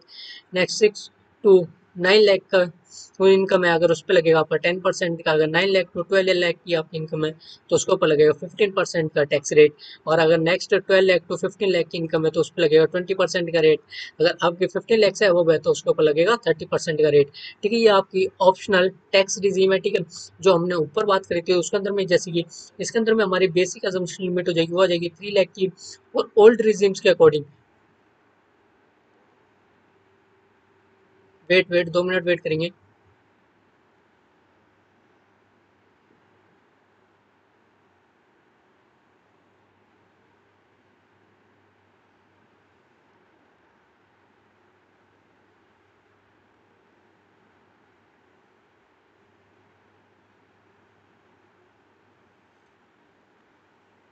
और अभी तक आपने चैनल को लाइक शेयर एंड सब्सक्राइब नहीं करा तो पहले जाइए चैनल को लाइक शेयर एंड सब्सक्राइब करिए। आइए हम बढ़ते हैं, जैसे कि हमारे ओल्ड रिजीम्स के अकॉर्डिंग, जो कि हमारी बेसिक अजम्पशन लिमिट होगी, जो बेसिक अजम्पशन लिमिट होगी वो होगी हमारी 2.5 लाख की। ठीक है, और जो ऑप्शनल टैक्स रिजीम की जो कि बेसिक अजम्पशन लिमिट होगी वो तो होगी 3 लाख की। ठीक है, अब आगे बढ़ते हैं, जो कि आएगा रिबेट अंडर सेक्शन 87A, वो किसके अकॉर्डिंग आएगा, वो आएगा आपका ऑप्शनल टैक्स रिजीम्स के अंदर में, जो कि आपको अवेलेबल होगा अगर आपके टोटल इनकम या 7 लाख या 7 लाख से कम होगी तो आपको रिबेट अलाउड होगा 25,000 का। ठीक है, जैसे कि हमने ऑप्शन उसमें, सॉरी, ओल्ड रिजीम्स में बात करी तो उसमें था हमारा 12,500 का, जो कि, और हमारा जो कि ऑप्शनल टैक्स रिजीम्स में रिबेट जो कि आपको अलाउड होती है 25,000 की। इसका जो कि आपको डिडक्शन होगा सेक्शन 80C to 80U में, ठीक है, वो आपको अलाउड नहीं होगा। ठीक है, ऑप्शनल टैक्स रिजिम में। अगर सीनियर सिटीजन की बात करते हैं, सीनियर सिटीजन हमारा कौन होता है, ठीक है, वो होता है जिसकी की एज 60 ईयर्स या फिर 80 ईयर से लेस देन हो। ठीक है, तो वो आएगा हमारा सीनियर सिटीजन के केस में। उसके अंदर में हम ओल्ड रिजिम्स की बात करते हैं। ठीक है, सीनियर सिटीजन में आपकी जो कि इनकम स्लैब होगी, ठीक है, अप टू ₹3 लाख की, तो हम इसको बेसिक अजम्पशन लिमिट भी कह देते हैं। तो इसके रेट लगेगा हमारा नील। और नेक्स्ट जो कि 3 लाख टू 5 लाख उस पर लगेगा 5%। एंड 5 to 10 लाख पे उस पर लगेगा 20% का रेट। अगर आपकी इनकम है 10 लाख से अबव तो लगेगा 30% का रेट, वो भी लगेगा आपको ओल्ड रिजीम्स के अकॉर्डिंग। सीनियर सिटीजन के केस में इन रेटों को आप याद रखेंगे। ठीक है, उसके बाद बात करते हैं हमारा सुपर सीनियर सिटीजन। जो सुपर सीनियर सिटीजन कौन होता है, जिसकी एज 80 ईयर्स या 80 ईयर से प्लस है। ठीक है, तो वो होता है आपका सुपर सीनियर सिटीजन। अब हम बात कर रहे हैं ओल्ड रिजिम्स के अंदर में। ठीक है, इनकम स्लैब के अंदर में बात करते हैं, अगर आपके income, total income up to 5 lakh है तो उसके ऊपर रेट लगेगा आपका नील। अगर नेक्स्ट जो कि स्लैब है 5 लाख to 10 लाख, उसके ऊपर लगेगा 20% का रेट। और अगर 10 लाख से अब है तो उसके ऊपर लगेगा 30% का रेट। ठीक है, अभी तक हमने जो कि बात करी है, अगर हमने नॉर्मल जो कि हमारे नॉर्मल पर्सन है, ठीक है, जिनकी की एज 60 ईयर तक नहीं है, तो उसका जो कि हमारी बेसिक अजम्पशन लिमिट थी वो कितनी थी, वो थी हमारी 2.5 लाख की। और जो सीनियर सिटीजन की केस में थी हमारी 3 लाख की बेसिक अजम्पशन लिमिट। और सुपर सीनियर सिटीजन की केस में थी बेसिक अजम्पशन लिमिट 5 लाख की। हाँ, ठीक है, अगर उसके अंदर में जो कि बात करते हैं, जैसे कि आपने 60 ईयर से अगर लेस देन है तो आपने देखा था उसके अंदर में भी हमारा 5% का जो कि रेट था वो अलाउड था। ठीक है, उसी और सीनियर सिटीजन के केस में भी 5% का अलाउड था। बट जो हमारे सुपर सीनियर सिटीजन है उस केस में जो कि रेट लगता है 5% तक का रेट नहीं लगता। ठीक है, इसके बाद आता है हमारा सरचार्ज। सरचार्ज क्या होता है, सरचार्ज को समझने के लिए, हाँ, ठीक है, तो वो बात करते हैं कि सरचार्ज क्या होता है, जो आप कह सकते हो जो कि आपकी जो आपकी इनकम होती है उस पर भी आपका एक्स्ट्रा टैक्स लगता है। और एक्स्ट्रा टैक्स कब लगता है, जब आपकी इनकम 50 लाख को एक्सीड कर जाती है तो लगता है आपके ऊपर सरचार्ज लगता है। अगर एक्सीड नहीं करेगी 50 लाख को तो आपके ऊपर कोई भी सरचार्ज नहीं लगेगा। अगर मान लीजिए जो कि अगर आपकी total income 50 lakh to 1 lakh तो आपके सॉरी 1 CR है, 50 लाख टू 1 CR है तो उस पर लगेगा 10% का रेट। ठीक है, और नेक्स्ट अगर 1 CR टू 2 CR है तो उसके ऊपर लगेगा 15% का रेट, और 2 CR टू 5 CR है तो उसके ऊपर लगेगा 25% रेट ओल्ड रिजीम्स के अकॉर्डिंग। ठीक है, और न्यू रिजीम्स के अकॉर्डिंग आपके ऊपर लगेगा 15% का रेट। और अगर आपकी इनकम 5 5 CR को अगर क्रॉस कर जाते हैं तो लगता है 30% का रेट, वो भी किसके अकॉर्डिंग, वो लगेगा आपका ओल्ड रिजीम्स के अकॉर्डिंग, और 25% लगेगा आपका न्यू रिजीम के अकॉर्डिंग। इसके बाद आता है हमारा हेल्थ एंड एजुकेशन सेस। आखिर बात करते हैं सेस होता है क्या। तो सेस एक स्पेसिफाइड पर्पस के लिए, ठीक है, जो कि गवर्नमेंट आपसे कलेक्ट करती है, एक स्पेसिफाइड पर्पस पे खर्च किए करेगी। ठीक है, तो उसको कहते हैं सेस। और हेल्थ एंड एजुकेशन सेस की अगर बात करते हैं तो हेल्थ और एजुकेशन पे ही गवर्नमेंट जो भी आपसे टैक्स कलेक्ट करेगी वो आपका हेल्थ एंड एजुकेशन पर ही खर्चा करेगी, और कहीं पर भी खर्चा नहीं कर सकती। जो कि आपका फ्लैट रेट है वो है आपका 4% का फ्लैट है, किस पे आपका जो कि आप टैक्स को कैलकुलेट करते हो उस पे। और देन उस पहले तो हम निकालेंगे टैक्स बिफोर सरचार्ज। सरचार्ज लगने के बाद हमारा निकल के आता है tax before cess. Tax before cess के बाद हमारा लगता था 4% का। ठीक है, हेल्थ एंड एजुकेशन सेस। अगर हम हेड्स ऑफ इनकम की बात करते हैं तो हमारी हेड्स ऑफ इनकम कैसे आती है। ठीक है, सैलरी, सैलरी में से माइनस करते थे हम, सॉरी, अब हम आते हैं हेड्स ऑफ इनकम के ऊपर। सैलरी, सैलरी को हम स्टार्ट करेंगे जो कि हमारी हेड्स ऑफ इनकम जो फर्स्ट है। ठीक है, हम उस सैलरी को स्टार्ट करेंगे फर्स्ट। अगर हम मीनिंग की बात करते हैं, मीनिंग ऑफ सैलरी, वो आता है हमारा सेक्शन नंबर 15 के अंदर में। अगर जो सैलरी होती है हमारी टैक्सेबल किस में होगी, वो हमारी हेड्स ऑफ सैलरीज में हमारी टैक्सेबल होगी। ठीक है, और जितनी when there exceed at employer and employee. अगर बात करते हैं जैसे कि हमारा रिलेशनशिप की बात करते हैं। ठीक है, रिलेशनशिप हमारा कैसा होता है सैलरीज के अंदर में हमारा एम्प्लॉयर और एम्प्लॉय का रिलेशनशिप होता है सैलरीज के अंदर में। और बेसिक और चार्ज का हम सेक्शन नंबर 15 की बात करते हैं। ठीक है, सेक्शन नंबर 15 बात करता है हमारे बेसिक और चार्जेस के। ठीक है, जो कि सैलरी है अगर आपके टैक्सेबल होगी या फिर ड्यू हुई हो या फिर रिसिप्ट बेसिस। ठीक है, जो भी आपका विच एवर इज अर्लियर, जो भी आपका अगर मान लिया आपका ड्यू पहले हुआ है तो आपका ड्यू आपका पहले ही टैक्सेबल करना पड़ेगा आपको। अगर रिसिप्ट हुआ है तो रिसिप्ट आपका टैक्सेबल होगा। ठीक है, विच एवर इज लिया। ठीक है, जो भी आपका इन दोनों में से जो भी आपका सबसे पहले होगा, ठीक है, वो ही आपका टैक्सेबल होगा। और इसके बाद जो कि सिचुएशन की बात करते हैं। ठीक है, अगर आपकी सैलरी ड्यू है बट नॉट रिसीव्ड है तो आपकी टैक्सेबल होगी। ठीक है, इसी ईयर के अंदर में अगर आपकी सैलरी रिसीव्ड इन एडवांस है, ठीक है, तो वो भी हमारी टैक्सेबल होगी। और नेक्स्ट आता है हमारा जो एरियर्स ऑफ सैलरी है। ठीक है, वो भी टैक्सेबल होगी इन अ ईयर, जिस ईयर में आपको रिसीव्ड होगी। अगर आपके जिस ईयर में मान लीजिए अरियर हुई है उसी ईयर में आपकी टैक्सेबल होगी, क्योंकि सैलरी रिसीव्ड होगी आपके एडवांस में तो आपको उसी ईयर में आपको टैक्स पे करना पड़ेगा। अगर आपकी सैलरी ड्यू है, जब आपकी रिसीव्ड हो जाएगी तब आपको टैक्स को पे करना पड़ेगा। ठीक है, और नेक्स्ट आता है हमारा कंपोनेंट ऑफ सैलरीज। ठीक है, क्योंकि सैलरीज के अंदर में क्या क्या इंक्लूड होता है, जैसे कि हम बात करते हैं जो कंपोनेंट आता है हमारा फर्स्ट बेसिक सैलरी। ठीक है, वो हमारा टैक्सेबल होता है। ठीक है, वो हमारा फुल्ली टैक्सेबल होता है। ठीक है, क्या वो टैक्सेबल होता है, यस। कि वो हमारा कितना टैक्सेबल होता है, वो होता है हमारा फुल्ली टैक्सेबल। जो हमारे डीएनएस अलाउंसेस होते हैं।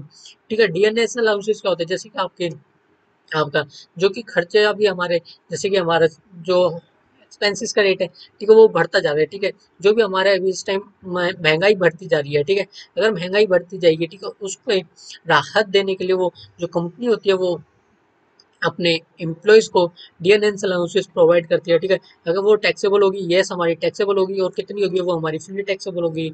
अगर बोनस एंड कमीशन आपको रिसीव्ड होता है तो इस केस में भी आपकी टैक्सेबल होगी। ठीक है, वो कितनी टैक्सेबल होगी, वो फुल्ली टैक्सेबल होगी। अगर आपको एडवांस सैलरी मिलती है तो यस ये हमारी टैक्सेबल होगी, वो कितनी होगी, जो कि टैक्स व्हेन रिसीव्ड, जब आपको रिसीव्ड होगी, ठीक है, उतना ही आपको टैक्सेबल होगा। आपका जो कि हमारी अरियर ऑफ सैलरी होगी तो वो भी हमारी टैक्सेबल होगी, जो कि टैक्स व्हेन रिसीव्ड, जब आपको रिसीव्ड हो जाएगी, जो आपको रिलीफ मिलेगा under section 89 sub section number 1 के अंदर में अवेलेबल होगा।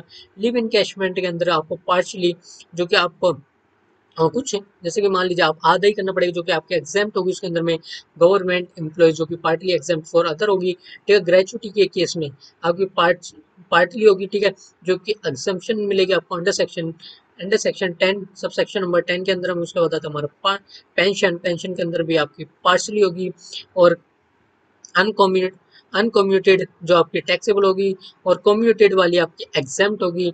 और कुछ जो अंडर कंडीशन जो कि इसके अंदर में हमारी कंडीशंस आएंगी। ठीक है, अगर आपकी प्रोविडेंट फंड है वो भी हमारी पार्शली होगी, जो वो आपका डिपेंड करता है कौन सा टाइप में। अगर एस एसपीएफ में होगा, आरपीएफ में होगा, यूआरपीएफ में होगा और पीपीएफ के अंदर में होगा, ठीक है। तो आपको प्रोविडेंट में आपको पार्शली में, ठीक है, आपका अलाउड हो जाएगा आपको। उसके बाद आपका आता है वो टैक्सेबल होगा, सॉरी, पार्शली में आपका टैक्सेबल होगा, और अलाउंसेस में आपका पार्शली होगा, ठीक है, टैक्सेबल होगा। वो आपका सम फुल्ली टैक्सेबल होगा, और सम एग्जेम्प्ट होगा, ठीक है, और सम कुछ जो होगा आपका वो पार्टली एग्जेम्प्ट होगा। उसके बाद परक्यूजेट आता है वो हमारा पार्शली टैक्सेबल होगा। तो जो वो आपका डिपेंड होगा टाइप, जो टाइप होगा, जो होगा मॉनेटरी है या फिर नॉन मॉनेटरी है, ठीक है, इसके ऊपर डिपेंड करेगा। और इसके बाद आता है हमारा अलाउंसेस। अलाउंसेस के अंदर में आते हैं फर्स्ट हमारा हाउस रेंट अलाउंस होता है, जो कि एचआरए देता है अपने, ठीक है, एचआरए देता है अपने एम्प्लॉयज को। और इसके अंदर में एग्जेम्प्ट होगी आपकी under section 80, sorry under section 10 sub section number 13 ए के अंदर, जो कि आपका कंडीशंस को भी, इसके अंदर भी हमारी कंडीशंस आती है, उसको अगर सेटिस्फाइड कर देता है तो आपको एग्जेम्प्ट मिलती है। इसके बाद आता है हमारा ट्रांसपोर्ट अलाउंस। ट्रांसपोर्ट अलाउंस में आता है आपको कितने का मिलता है, वो मिलता है आपको 1600 पर मंथ का एग्जामेशन मिलता है। वो भी डिसेबल्ड केस में अगर, तो वो मिलता है आपको 3200 का। अगर चिल्ड्रन एजुकेशन अलाउंस है तो उसके इसमें आपका 100 रुपीज़ पर मंथ पर चाइल्ड पे होगा, ठीक है। जो आपको एग्जाम्प्ट मिलेगी वो मिलेगी मैक्सिमम 2 चिल्ड्रंस तक की, ठीक है। अगर 2 चिल्ड्रन से ज़्यादा आपके अगर कोई भी चाइल्ड है, ठीक है, तो उसमें कोई भी आपको एग्जाम्प्ट नहीं मिलेगी। और होटल अलाउंस है 300 का पर मंथ मिलेगा, पर चाइल्ड मिलेगा, मैक्सिमम 2 चिल्ड्रन के लिए मिलेगा, ठीक है। यूनिफॉर्म ट्रैवलिंग डेली अलाउंस है, इसके अंदर में आपको एग्जाम्प्ट मिलेगा if use for official duties, ठीक है। इसके बाद आता है अदर अलाउंसेस, जो कि फिक्स्ड ओवर टाइम हो गया, तो ये आपका फुल्ली टैक्सेबल होगा। इसके बाद आएगा हमारा हाउस रेंट अलाउंसेस, जो कि एचआरए देता है अपने एम्प्लॉयज को। इसके अंदर आता है हमारा सेक्शन नंबर 10 सबसेक्शन नंबर 13 है। इसके अंदर में एग्जेम्पशन पे बात करते हैं, जो कि लिस्ट होगा आपका जो एक्चुअल एचआरए रिसीव्ड होता है, ठीक है, रेंट पेड होता है, उसका होगा आपका 10% की सैलरी, और 50% ऑफ सैलरी जो कि आपकी मेट्रो की, या फिर जो नॉन नॉन मैटर होगी, ठीक है। इसके बाद आपकी जो कि सैलरी निकालते हैं, आप कैसे निकालते हो, वो निकलता है आपका बेसिक प्लस में डीएनएस अलाउंसेस मिला के आपको निकल के आता है सैलरी। इसके बाद आता है आपका perquisite section 7, sub section number 2 के अंदर में आता है हमारा परक्यूजिट, जो कि बेनिफिट प्रोवाइडेड होता है by the employer to employ, जो कि एम्प्लॉयर होता है बेनिफिट प्रोवाइड करता है एम्प्लॉयज को, उसको परक्यूजिट कहते हैं। उसके बाद में परक्यूजिट में जो कि आता है रेंट फ्री, और रेंट फ्री अकोमोडेशन वो आपकी टैक्सेबल होती है, ठीक है। और जो कि इसके बाद आता है आपका कंसेसिस रेंट हाउस, जो कि आता है, ठीक है, वो भी आपके टैक्सेबल होती है। उसके बाद मोटर कार फैसिलिटी होगी, वो भी आपके टैक्सेबल होती है। और फ्री फूड बेवरेज होगी, वो आपकी एग्जेम्प्ट होती है अप टू ₹50 पर मील के ऊपर। और गिफ्ट है, अगर गिफ्ट की बात करते हैं तो आपके एग्जेम्प्ट होती है 5000 पर एनम पे, ठीक है।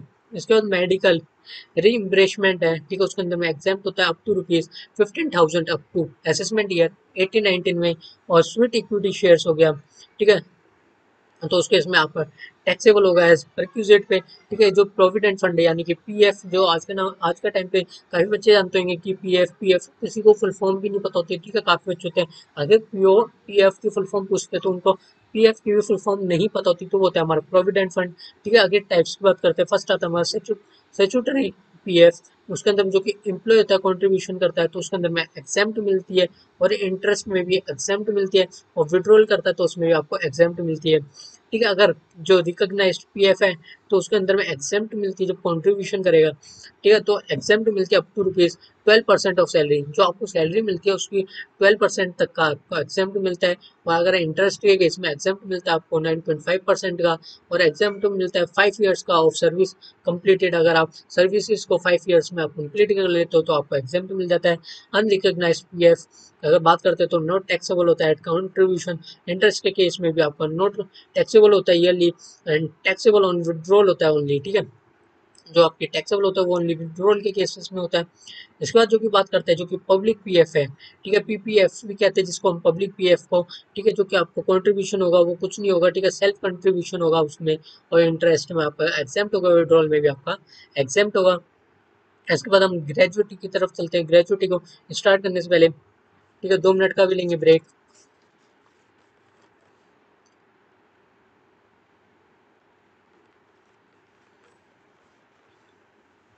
आई होप आपने ब्रेक ले लिया होगा।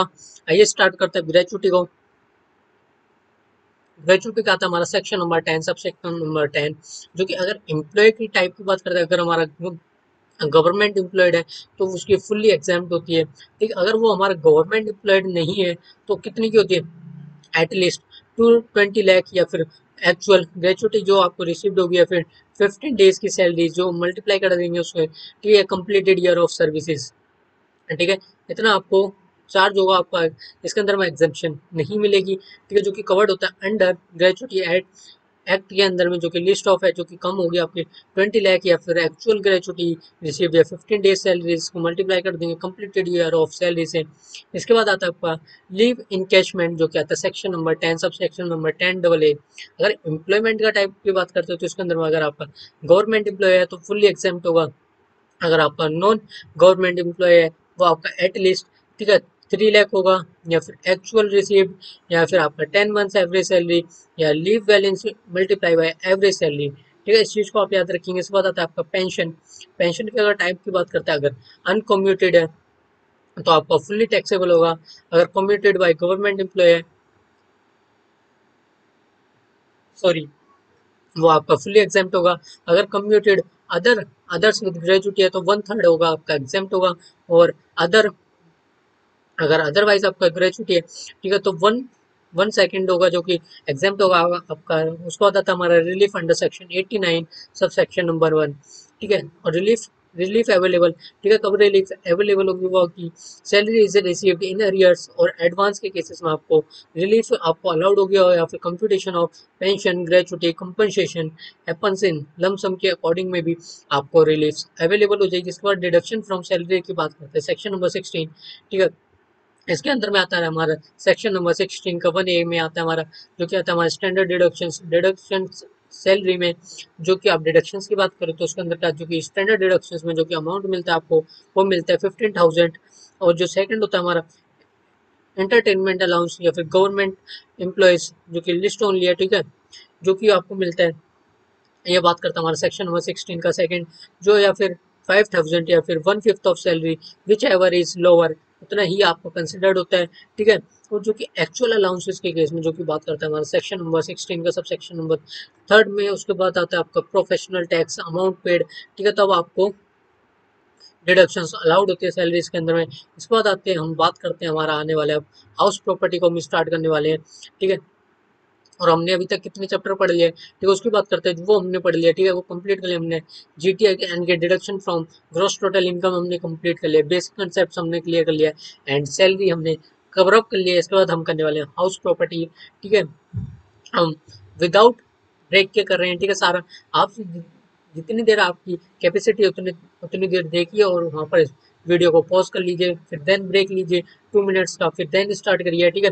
बट ये आपको कंप्लीट करना ही हमारा लास्ट रिवीजन सेशन है, ठीक है। इसके बाद हमारा कोई भी रिवीजन नहीं होगा, इसमें आपका पूरा इनकम टैक्स रिवाइज करवा दूंगा, ठीक है। इसके बाद आता है हमारे, अगर आप हाउस प्रॉपर्टी को हम स्टार्ट करते हैं, ठीक है, उसके अंदर आता है हमारा बेसिक ऑफ चार्ज का सेक्शन नंबर 22, जो कि इनकम टैक्सेबल होगी अंडर हाउस प्रॉपर्टी के अंदर। कौन कौन से, अगर बिल्डिंग होगी, बिल्डिंग और लैंड अपॉर्टिनेंट टू देयर टू होगा, तो ये आपका बिल्डिंग के अंदर में कंसिडर्ड होगा। हाउस प्रॉपर्टी के अंदर में अगर एसएससी है, ठीक है, या फिर ओनर है या फिर डीम्ड ओनर है, तो उस केस में भी, ठीक है। और अगर property not for use for business profession की बात करते हैं, ठीक है, यानी कि आप मान लीजिए आप सीए हो गए, ठीक है, आपने प्रैक्टिस कर लिया और देन अपना अपना वहाँ पर आपने बिजनेस सेटअप कर दिया उस बिल्डिंग के अंदर में, ठीक है, तो वो आपकी वो बिल्डिंग नहीं कहलाएगी, ठीक है। जैसे कि हमारी बिल्डिंग कौन सी कहलाएगी, वो बिल्डिंग हमारी लैंड अपॉर्टिनेंट देयर टू भी होनी चाहिए, फिर उस बिल्डिंग का ओनर होना चाहिए, डीम्ड टू भी ओनर होना चाहिए, ठीक है। बट उस केस में अगर आपने, ठीक है, उसका अगर बिजनेस और प्रोफेशन के लिए उस बिल्डिंग का यूज करते हो, तो उस केस में आपका वो बिल्डिंग नहीं कहलाएंगे, ठीक है, हाउस प्रॉपर्टी नहीं कहलाई जाएगी। इसके बाद आता है meaning of building and land appurtenant के। अगर बिल्डिंग की बात करते हैं, इसके अंदर में हमारा इंक्लूड होता है रेसिडेंशियल, कमर्शियल और industrial structures, and land appurtenant में होता है आपका open land attach to and use with the building, like जैसे कि आपका होगा पार्किंग गार्डन, ठीक है, जो कि आपकी लैंड से अटैच्ड है। उसके बाद आता है आपका ओनर। ओनर कौन कौन सा होता है, ओनर जो कि इंक्लूड होता है, एक तो हमारा हो गया लीगल ओनर, सेकंड हो गया आपका डीम्ड ओनर। सेक्शन नंबर 27 बात करते हैं आपका डीम्ड ओनर। डीम्ड ओनर में जो कि इंक्लूड होगा transfer of spouse, minor child, holder of impartible estate etcetera, ठीक है, ये सारा हमारा डीम्ड ओनर के अंदर में इंक्लूड होगा। इसके बाद हमारी कितने टाइप्स की हाउस प्रॉपर्टी होती है, ठीक है। फर्स्ट होगी हमारी self occupied up to 2 houses के लिए, ठीक है, जो आपकी एनुअल वैल्यू होगी वो आपकी टैक्सेबिलिटी नील होगी, ठीक है, कोई भी आपकी टैक्सेबिलिटी नहीं होगी। अगर आपने सेल्फ ऑक्यूपाइड में आपने 2 हाउसेज कर रखे हो तो आपको कोई भी टैक्सेबिलिटी नहीं होगी, आपको कोई भी टैक्स पे करना नहीं पड़ेगा, ठीक है। अगर आपने 2 से ज़्यादा हाउसेज को अगर सेल्फ ऑक्यूपाइड कर रखा है तो आपको टैक्स पे करना पड़ेगा। अगर deemed to be let out है, ठीक है, तो उस केस में आपके टैक्सेबल होगी, ठीक है, कितनी होगी, जो कि 2 से ज़्यादा आपने जो भी आपने टैक्स सॉरी सेल्फ ऑक्यूपाइड 2 आपने सेल्फ ऑक्यूपाइड करके तो आप कंसिडर उस पर आपको कोई भी टैक्सेबिलिटी टैक्स नहीं पे करना पड़ेगा, ठीक है। अगर उससे ज़्यादा है, अगर आपने लेट आउट पे दे रखे तो उसके ऊपर पे आपको टैक्सेबल होगी वो आपके। अगर लेट आउट है तो रेंट होगा, जो आपको रेंट रिसीव मिलेगा वो आपको जो आपको रेंट मिलेगा वो आपके टैक्सेबल होगा। जो अगर आपके partly let out and partly self occupied property है तो आपका स्प्लिट एंड टैक्स अकॉर्डिंगली होगा, ठीक है। अगर वेकेंट प्रॉपर्टी है तो आपको कंसिडर होगा, ठीक है, एक्सपेक्टेड रेंट या फिर जीएबी, ठीक है। अगर जीएबी की बात करते हैं तो वो आता है हमारा, ठीक है, ग्रोस एनुअल वैल्यू, ठीक है, जो कि हमारा बात करता है सेक्शन नंबर 23 का sub section number 1 for let out. जो कि आपका जीएबी होगा वो आपका इक्वल होता है किसको होता है, हायर ऑफ होता है, ठीक है, हमारा हायर ऑफ होता है किसका, एक्सपेक्टेड रेंट हो गया, ठीक है। एक्सपेक्टेड रेंट हम कैसे निकालते हैं तो उसकी बात आते हैं, जो कि म्यूनसिपल वैल्यू होती है या फिर फेयर रेंट होता है, ठीक है, और subject to standard rent. Next होता है आपका एक्चुअल रेंट रिसीव, ठीक है। और अगर सेल्फ ऑक्यूपाइड कर रखा है तो जीएबी आपका नील होगा, ठीक है। अगर वैकेंट प्रॉपर्टी है तो अगर आपने लेट आउट कर रखे है या फिर vacant for part of year तो रेंट रिसीव्ड इन जीएबी, और इवन एक्सपेक्टेड रेंट होगा वो आपका लेस देन होगा, ठीक है, जीएबी से। उसके बाद बात करते हैं हम, सिक्स आता है हमारा deduction from GAV to arrive at net annual value में, ठीक है। हम एनएबी कैसे निकालते हो तो उसकी बात करते हैं। फर्स्ट ऑफ ऑल जैसे कि हमने जीएबी निकाला, जीएबी में से हम लेस कर देते हैं म्यूनसिपल टैक्सेस को जो कि पेड करता है ओनर, ओनर ने जो भी पेड करा होगा म्यूनसिपल टैक्सेस को, ठीक है, उसमें से हम जीएबी को माइनस कर देंगे तो हमारा एनएबी आ जाएगा। उसके बाद आता है हमारा डिडक्शन अंडर सेक्शन 24 में, क्योंकि आपको डिडक्शन हो गया, ठीक है, 24 ए के अंदर में स्टैंडर्ड डिडक्शन तो मिलता है 30%, एनएबी का आपको 30% मिलता है। और इसके बाद जो कि बात करते हैं सेक्शन नंबर 24 बी का, जो कि इंटरेस्ट ऑन होम लोन होगा, तो आपको एसओपी के केस में अप टू ₹2 लाख का, और अगर लेट आउट प्रॉपर्टी के केस में फुल इंटरेस्ट आपका, ठीक है, टैक्सेबल होगा। इसके बाद में आता है प्री कंस्ट्रक्शन इंटरेस्ट होगा, जो कि आपको अलाउड होगा 5 इक्वल इंस्टॉलमेंट में, जो कि स्टार्टेड होगा ईयर ऑफ कंप्लीशन। उसके बाद आता है आपका eighth treatment of for unrealised rent and arrears में बात कर अनरियलाइज्ड रेंट क्या होता है, ठीक है, जो डिडक्शन होता है फ्रॉम जेबीएफ कंडीशंस मीट, जैसे कि आपने tenancy bona fide legal steps taken, यानी कि आप अनरियलाइज्ड रेंट, यानी कि आपने अगर आपने रेंट दिए, सॉरी किसी को अपनी प्रॉपर्टी को अगर लेट आउट कर रखा है, ठीक है, किसी को आपने रेंट पे दे रखा है उस प्रॉपर्टी को, ठीक है, तो अगर आपको वहां से रेंट रिसीव होता है बट उस पर्सन ने आपको रेंट रिसीव नहीं किया है तो आपका हो गया वो, जो आपका लॉस हो गया वो आपका हो गया अनरियलाइज्ड रेंट हो गया वो आपका, ठीक है। इसके बाद आता है आपका एरियर्स ऑफ रेंट, जो कि आता है सेक्शन नंबर 25 बी, जो कि बात करता है, जो कि आपका फुल्ली टैक्सेबल होता है इन ईयर ऑफ रिसिप्ट, और 30% होता है आपका स्टैंडर्ड डिडक्शन आपको अलाउड होता है इसमें से, ठीक है। इसके बाद एग्जम्पशन की बात करते हैं, वो आता है सेक्शन नंबर 10। सेक्शन 10(1) बात करता है आपका firm house income. Section number 10(20) बात करता है आपका income of local authority. Section 10(21) बात करते हैं साइंटिफिक रिसर्च एसोसिएशन। इसके बाद 10th आता है आपका इम्पोर्टेंट सेक्शन, जो कि रिमेंबर है, ठीक है, इंपॉर्टेंट सेक्शन आते हैं आपके। सेक्शन नंबर 22 वो आपको बात करता है basic of charges. Section number 23 वो बात करता है आपका computation of GAB. Section number 24 deduction. Section number 25 या फिर 20 भी आपको बात करता है arrears and unrealised rent. Section number 27 आपको बात करता है डीम्ड ओनरशिप, ठीक है। अगर हम टिप्स की बात कर रहे हैं, ठीक है, एग्जाम्स के जो आपका जो ऑलवेज चेक करना है आपको, ओनरशिप करना है, यूसेज चेक करना है, और नंबर ऑफ प्रॉपर्टीज को आपको चेकआउट करना है। और जो नेक्स्ट है जो आपको मेक श्योर करना है, जो आपने बिटवीन है, ठीक है, वो हमारा एसओपी है या एलओपी है, आपको यह चीज देखना है। और जीएबी के rules and deduction under section 24 को आपको एक बार रीड आउट करना है, ठीक है। अब हम स्टार्ट करने वाले हैं पीजीबीपी, यानी कि profit and gains for business और प्रोफेशन के अंदर में, ठीक है। Meaning and scope of PGP की बात करते हैं तो जैसे कि इसमें लिखा है income under this head is taxable when it arise from, ठीक है। अगर आपकी इनकम अराइज होगी, ठीक है, तो वो आपके टैक्सेबल होगी। और किससे होगी? वो आपकी बिजनेस या फिर आपसे प्रोफेशन से जो भी आपकी इनकम अराइज होगी वो आपकी पीजीबीपी की इनकम में, ठीक है, इंक्लूड होगी।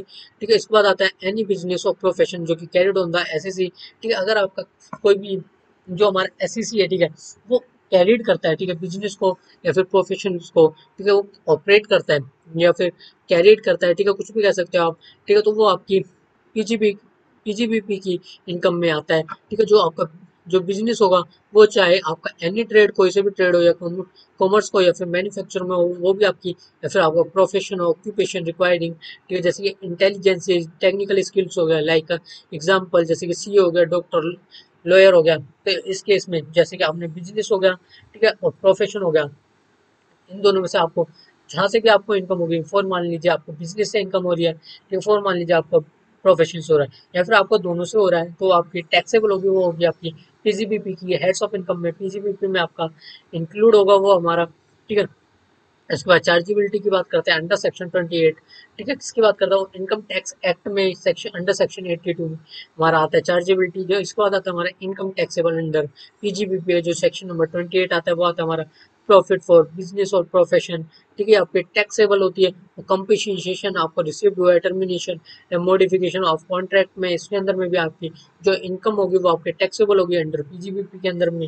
अगर आपका प्रॉफिट है या फिर सेल लाइसेंस को सेल करके या राइट टू मैन्युफैक्चर में, तो आपकी ये भी आपके टैक्सेबल हो गया अंडर सेक्शन पीजीबीपी के अंदर में। अंडर पीजीबीपी में अगर एक्सपोर्ट इंसेंटिव हो गया, लाइक एग्जांपल ड्यूटी ड्रॉबैक और डीपीवी हो गया, ठीक है, ये सारा आपका जो कि आपका टैक्सेबल होगा अंडर पीजीबीपी के अंदर में आएगा ये सारी चीजें, ठीक है।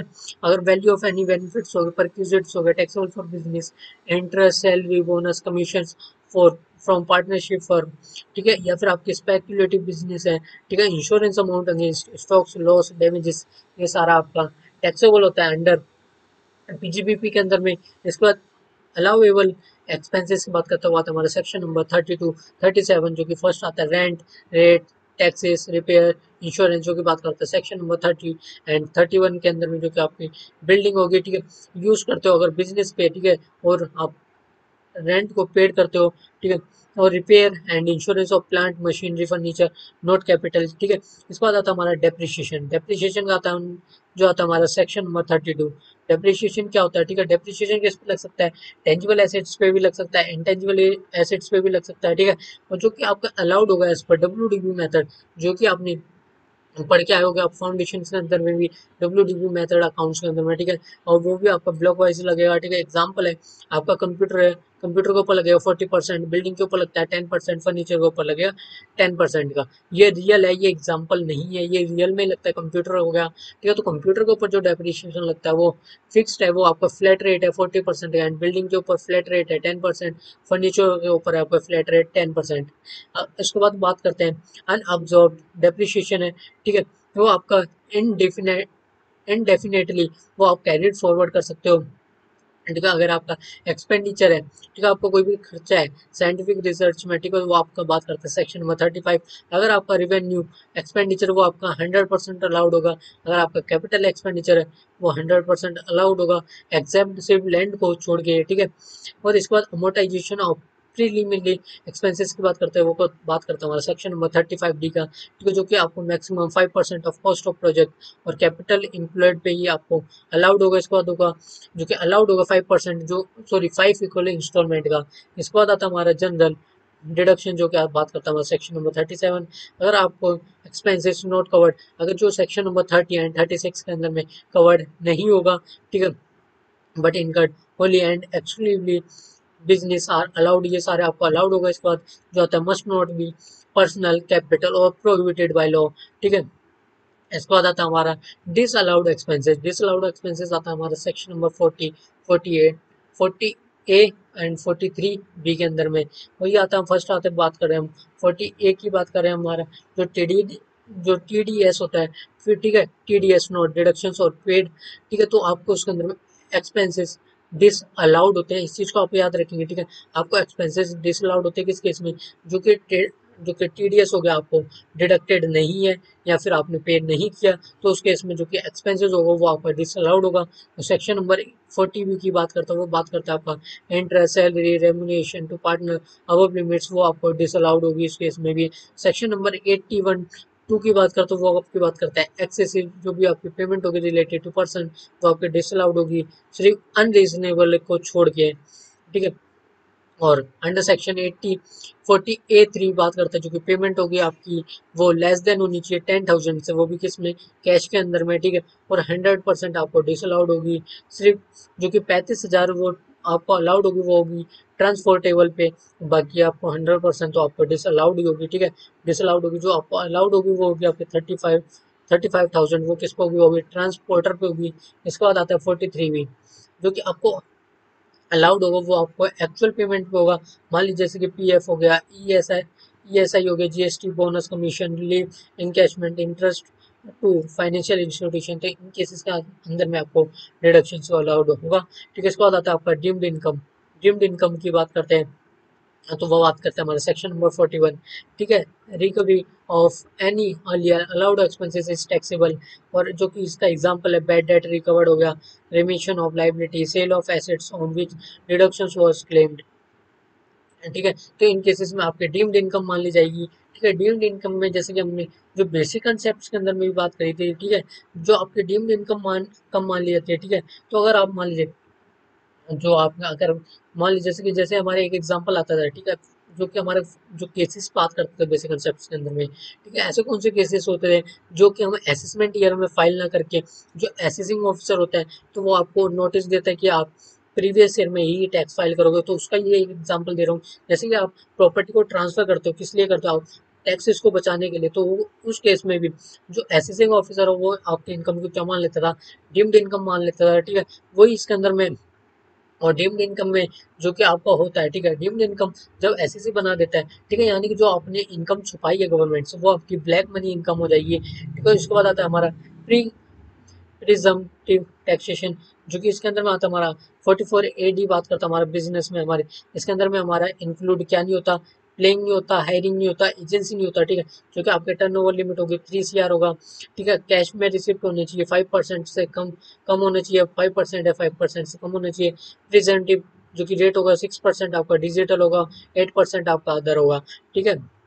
अगर आपका प्रोफेशनल अगर आप प्रोफेशनल्स हैं, ठीक है, सीए हैं, डॉक्टर है, एक्सेट्रा, उसके अंदर में आपका सेक्शन नंबर 44 ADB के अंदर में जो कि आपका टर्नओवर लिमिट आएगी वो आएगी आपकी 75 लाख रुपीज, इसके अंदर में रेट आएगा हमारा 50% में, ठीक है। 44A की बात करते हैं, अगर आप ट्रांसपोर्टर का काम करते हो, ठीक है, जो कि गुड्स व्हीकल है, ठीक है, जो अगर वो आपके 10 से कम है, ठीक है, तो उसकी बात करते हैं, जो कि आपका जो होगा 1000 डिवाइडेड बाई 75,000, ठीक है, एक्सेट्रा, ये सारी चीज़ें आपकी इसके अंदर में होगी, ये आपका फिक्स्ड होगा, ठीक है, जो रेट होगा वो आपका फिक्स्ड होगा।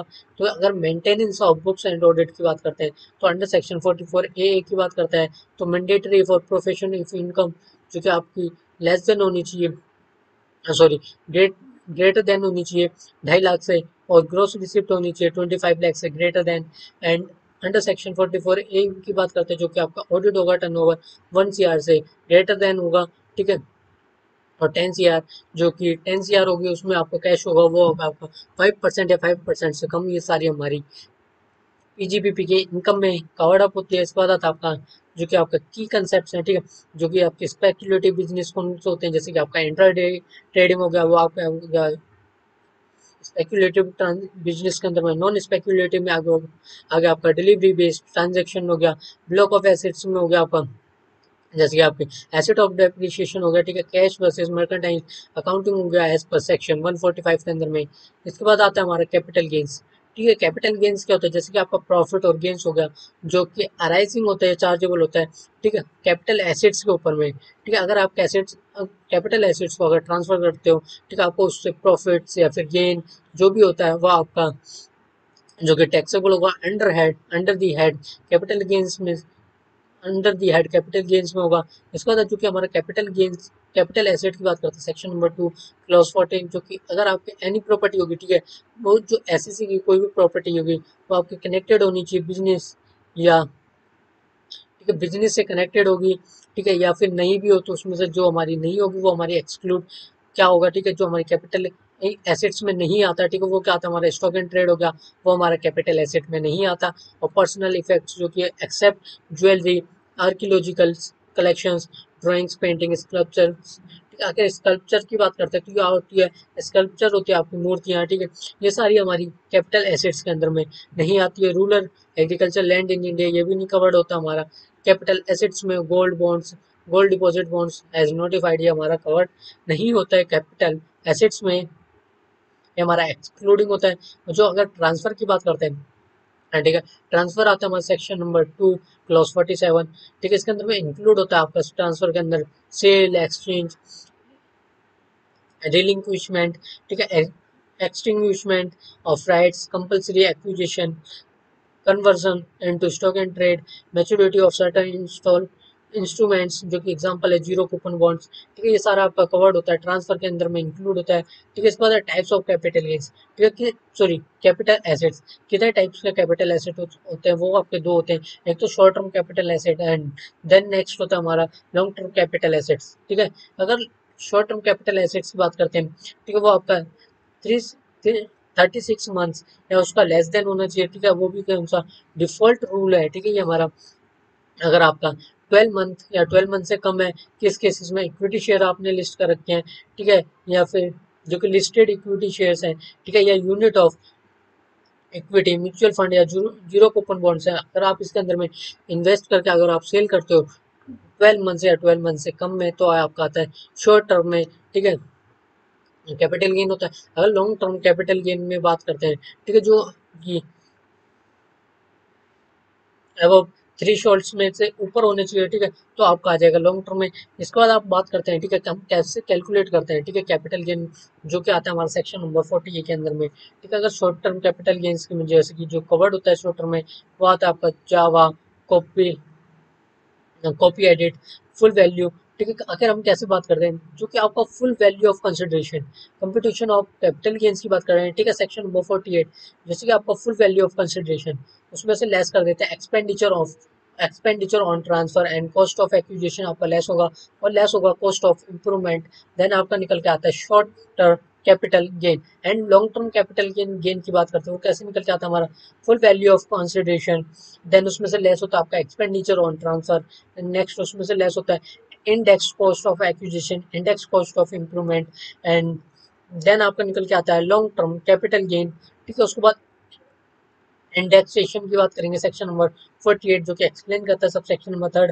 ठीक है, तब तक तो आप 2 मिनट्स का ब्रेक लेंगे, ठीक है, फिर स्टार्ट करेंगे सेशन को।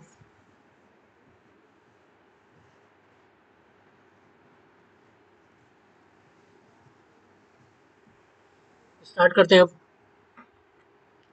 इंडेक्स सेक्शन का, जो कि सेक्शन नंबर 48 है। ठीक है, एक्सप्लेनेशन है 3 के अंदर में, जो कि इसके अंदर में हम फॉर्मूला है, ठीक है, फॉर्मूले की बात करते हैं, जो कि आपके ऑब्जेक्टिव्स हैं, जो कि कॉपीराइट हो गया। ठीक है, इंडेक्स इंडेक्स कोस्ट कैसे निकालते हैं, ठीक है, फर्स्ट बात करते हैं आईओ की, भी कहते हैं इंडेक्स कोस्ट को, आईओ के नाम से भी जानते हैं। ठीक है, ओरिजिनल कोस्ट को अगर मल्टीप्लाई कर देते हैं, ठीक है, सी आई आई ऑफ ईयर ऑफ ट्रांसफर से डिवाइड कर देते हैं अगर सी आई आई को, ठीक है, कौन सा ईयर ऑफ एक्विजिशन, जो कि 2001 एंड 2002 हो गया। ठीक है, फॉर एग्जांपल, ठीक है, आपका बेस ईयर है 1 and 2, एंड सी आई आ गया आपका 100 का।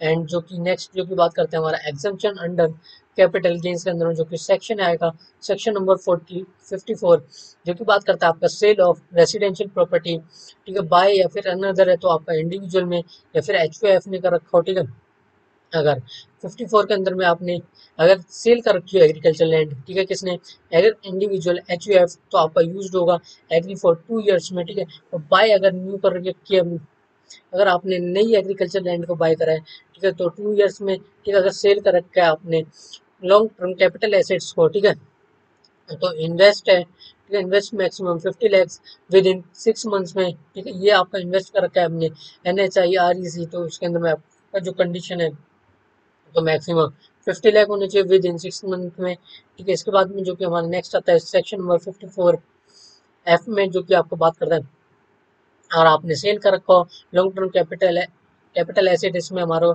नॉट रेसिडेंशियल इसमें नहीं है। ठीक है, बट बाय बाय भी कर रखा है अगर आपने हाउस, तो आपका should not on more than one house, ठीक है। इसके बाद जो कि आपके स्पेशल केस आते हैं, स्पेशल केस की बात करते हैं जो कि आपकी conversion of capital assets into stock and trade, जो कि सेक्शन नंबर 45 का सब सेक्शन नंबर 2 बात करता है, ठीक है। Taxable in India, sorry taxable in the year it is sold as business income में हम ऐड कर देते हैं कैपिटल गेन्स, तो आपका निकल जाता है, आ जाता है आपका capital asset into stock and trade, निकल के आ जाता है जो कि आपका बात करता है सेक्शन नंबर 45 का सब सेक्शन नंबर 2। उसके बाद आता है आपका कंपलसरी एक्विजिशन, जो कि आपका टैक्सेबल होगा। कंपनसेशन इज रिसिव, जब आपको कंपनसेशन रिसिव हो जाएगा तब वो आपका टैक्सेबल होगा। उसके बाद आता है आपका एडवांस फॉरफिटेड, यानी कि एडवांस जो कि आपका फॉरफिटेड एडवांस जो कि रिड्यूस होगा आपका कॉस्ट ऑफ एक्विजिशन का, ठीक है। इसके बाद आप जो कि बात करते हैं कैपिटल गेन्स की, जो कि रेट की बात करते हैं, जो अगर एस टी सी जी है, ठीक है, अदर देन आपका जो कि कवर्ड है 111 के अंदर में, तो आपका नॉर्मल स्लैब रेट से होगा। अगर एस टी सी जी अंडर सेक्शन 111 ए में आपके लिस्टेड शेयर्स हैं तो उसके ऊपर लगेगा 15% का रेट, और एल टी सी जी के अंदर में जो कि आपके अगर लिस्टेड शेयर से अदर देन लिस्टेड शेयर्स हैं तो उसके ऊपर लगेगा 20% विद इंडेक्सेशन। और अगर आपके एल टी सी जी अंडर सेक्शन 112 ए के अंदर में अगर लिस्टेड शेयर्स है, ठीक है, 1 लाख से लेस देन तो उसको लगेगा 10% विदाउट इंडेक्सेशन वे, ठीक है। री इन्वेस्टमेंट है एग्जम्पशन समझी समझते हैं, ठीक है। जो कि आपकी एसेट सोल्ड में बात करते हैं अगर सेक्शन 54 है, ठीक है। अब अगर आप एसेट्स को सोल्ड करते हैं यानी कि रेसिडेंशियल हाउस को सोल्ड करते हैं, ठीक है, तो एसेट्स अगर परचेज करते हैं अनदर हाउस और एग्जम्पशन होते हैं आपका एप्रोप्रिएशन। और नेक्स्ट आता है सेक्शन नंबर 54 ई सी, अगर आपके एल टी सी है, ठीक है, बॉन्ड्स एन एच आई हो गया, तो मैक्सिमम आपको 51% का, ठीक है, एग्जम्पन मिलता है। और अगर 54 एफ की बात करते हैं अगर आपके कोई भी long term capital asset game है, ठीक है, वो भी नॉन रेसिडेंट की, ठीक है, हाउस प्रॉपर्टी है, ठीक है, तो उसके अंदर में आपको एग्जम्पशन मिलता है। Full is entire amount is invested, जितना आपने इन्वेस्ट करा है उतना ही आपको टैक्सेबल होती है, ठीक है। ये एग्जम्पशन मिलती है। इस बाद आता है इंपॉर्टेंट केस जो कि ऑप्शनल रिवीजन सेक्शन है, जो कि S I T versus B C Srinivasa Sethi, जो कि बात करते हैं in cost of acquisition is indeterminable no capital gains, ठीक है। ये आपको एक बार ये पढ़ लेंगे पूरा, ठीक है, इस चीज को एक बार पढ़ के जाएंगे एग्जाम के अंदर में, ठीक है। इसके बाद आता है हमारा clubbing of income. Clubbing of income को हम स्टार्ट करने वाले हैं, ठीक है। इसका मीनिंग समझते हैं आखिर क्लबिंग ऑफ इनकम, जैसे कि हस्बैंड और वाइफ की इनकम को क्लब कर देते हैं तो इसको मान लीजिए क्लबिंग ऑफ इनकम कहते हैं, ठीक है, नॉर्मल शब्दों में, ठीक है। Clubbing of income means including the income of another person usually a relative and total income of the SEC and taxing it in the hands of SSA, ठीक है। अगर ये कहना ही चाहता है, ठीक है, फॉर एग्जांपल जैसे कि आप हस्बैंड और वाइफ का आपका रिलेशन, ठीक है, हस्बैंड और वाइफ में आपका रिलेशन है, ठीक है। इस केस में जो कि आपने जो आप टैक्स पे करते हो, ठीक है, तो आप टैक्स को आपको कम पे करना पड़े तो उसके लिए आप एज अ आप ट्रांसफर कर देते हो उस मान लीजिए आप प्रॉपर्टी है, प्रॉपर्टी को आपको टैक्स ना पे करना पड़े, आप अपने वाइफ के नाम पे आप अगर आप प्रॉपर्टी को ट्रांसफर कर देते हो तो आप टैक्स से बचना चाहते हो, ठीक है, तो आप वो आपकी इनकम को क्लब कर दी जाएगी। इसके बाद आता है आपका रेलिवेंट सेक्शन 60 to 64 और सेक्शन वाइज जो कि हम क्लबिंग प्रोविजन करेंगे, ठीक है। सेक्शन नंबर 60 की बात करते हैं, वो बात करता है हमारा transfer of income without transfer of asset, ठीक है, ट्रांसफर करना ही इनकम को, और वो भी किसी भी एसेट को ट्रांसफर किए बिना, ठीक है। तो उसकी बात करते हैं जो कि if a person transfer income to another without transferring the asset then such income is taxable the heads of the transfer, जो कि ट्रांसफरर है उसके हाथ में ही टैक्सेबल होगी, ठीक है। जो कि example mister A gives his interest income from FD to but B keeps the FD in his own name, income tax in mister A के हैंड्स, यानी कि मान लीजिए मिस्टर ए को इंटरेस्ट मिल गया, ठीक है, जो भी आपने जो कि आपकी एफडी है उसके ऊपर में आपको इंटरेस्ट मिल गया, ठीक है, बट उसने ट्रांसफर करना चाहता है ताकि उसको टैक्स पे ना करना पड़े, ठीक है, मिस्टर बी को, बट वो पहले ही टैक्सेबल हो जाएगी, मिस्टर ए को ही इनकम के ऊपर टैक्स देना पड़ेगा जो भी इसको इंटरेस्ट से इनकम हो जाए, ठीक है। इसके बाद आता है सेक्शन नंबर 61 जो कि आता है रिवोकेशन ऑफ ट्रांसफर, ठीक है। तो रिवोकेशन के ट्रांसफर के केस में जो की बात करता है कैन बी टेकन बैक, ठीक है, डायरेक्टली और इनडायरेक्ट है, इस केसेस में आपको भी टैक्सेबल होगी। और इनरिवोकेबल ट्रांसफर होगा जो कि made during the life time of the transferee are not club, ठीक है। इनरिवोकेबल में केस में आपका क्लब नहीं होगी। उसके बाद आता है सेक्शन नंबर 64 का 1 सेकंड जो कि स्पाउस रिम्यूनरेशन होती है। ठीक है, जैसे कि आपकी जो स्पाउस से रिसीव हो रही है आपकी इनकम, ठीक है, जैसे कि आपको सैलरी से, कमीशन और फीसेस से आपको स्पाउस को जो भी इनकम अर्न हो रही है, ठीक है, substantial interest, it is clubbed in the hands of the house having substantial interest. And next जो की बात करते हैं, not applicable, it is spouse is technical or professionally qualified and is employed based on qualification. Next आता है हमारा section number 64 का 1 4 जो क्या आता है ट्रांसफर ऑफ स्पाउस। ठीक है, तो इसके अंदर में हम एक्सेप्शन की बात करते हुए आता है ट्रांसफर एज पार्ट ऑफ, जैसे कि डिवोर्स सेटलमेंट हो गया, एडुकेट कंसिडरेशन हो गया, in connection with an agreement to live apart हो गया। ठीक है, ये सारा हमारा कवर होता है ट्रांसफर ऑफ स्पाउस के केसेस में। ठीक है, इसके अंदर में भी हमारे एग्जेम्पशन थे, ठीक है, उनको भी हमने पढ़ लिया। सेक्शन नंबर 64 का 1 6 जो की बात करता है आपका transfer to sun wife.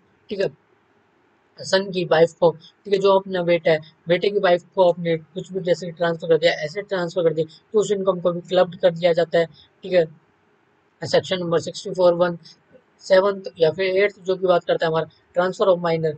Minor के केस में अगर जो minor child is clubbed in the hands of the parents with higher income, जैसे कि पेरेंट्स की हायर इनकम हो रही है तो उन्हें, जिसकी हायर इनकम होगी वो ज्यादा ही टैक्स पे करेगा, बट उसने माइनर को प्रॉपर्टी को ट्रांसफर कर दिया।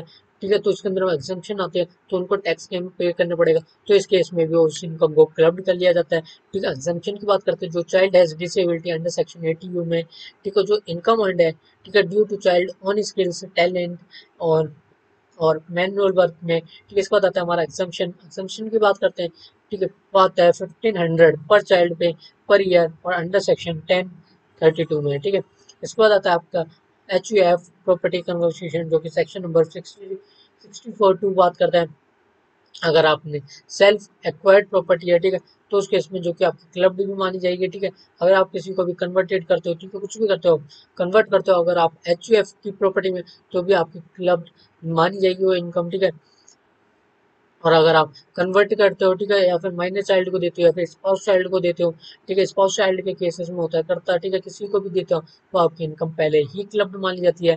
असेसिंग ऑफिसर आपसे भी ज्यादा होशियार होता है, ठीक है, उन्हें पहले ही पता चल जाता है कि अगर आपने कुछ भी घपला करा होगा, ठीक है, उन्हें पहले ही पता चल जाएगा, वो आपको नोटिस भेज देगा, तो आपकी इनकम क्लब्ड मान लिया जाएगा, फिर आपको टैक्स पे करना पड़ेगा। ठीक है, क्लबिंग इनकम के ऊपर सब्सटेंशियल इंटरेस्ट जो कि आपका ग्रेटर देन होगा 20% इसका इक्विटी का, और वोटिंग पावर होगा आपका कंपनी या फिर फर्म का बाय सेल्फ और अमंग विद रिलेटिव्स में, और एडुकेट कंसिडरेशन जो कि आपका fair market value equivalent payment made for transfer होगा या फिर रिवोकेशन ट्रांसफर होगा।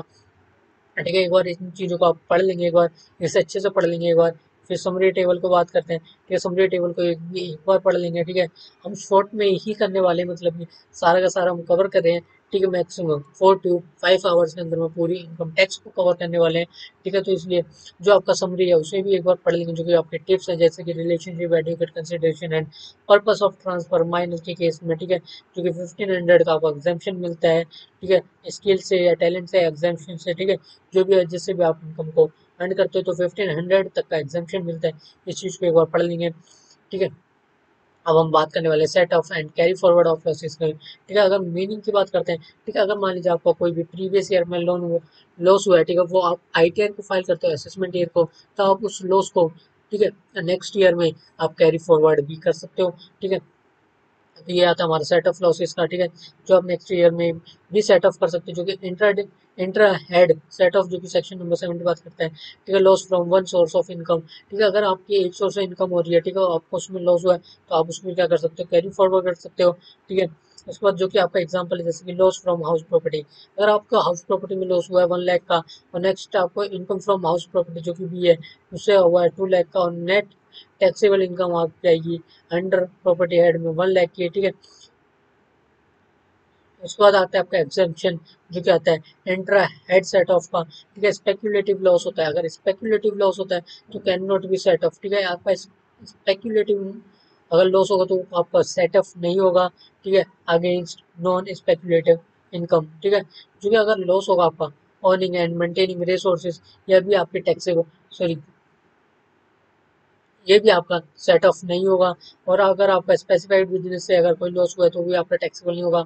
अगर कैपिटल लॉस हुआ है तो उस केस में भी आपका कुछ भी सेट ऑफ नहीं होगा, लेस लॉस को सेट ऑफ नहीं कर सकते, जो कि इंटर हेड सेट ऑफ की बात करता है, ठीक है। आगे इंट्रा हेड सेट ऑफ जो कि आता है, remaining loss can be set of against income from another heads, ठीक है। इस चीज को आप समझ गए, ठीक है। जो कि एग्जांपल आता है इसके अंदर में, loss from house property 2 lakh, ठीक है।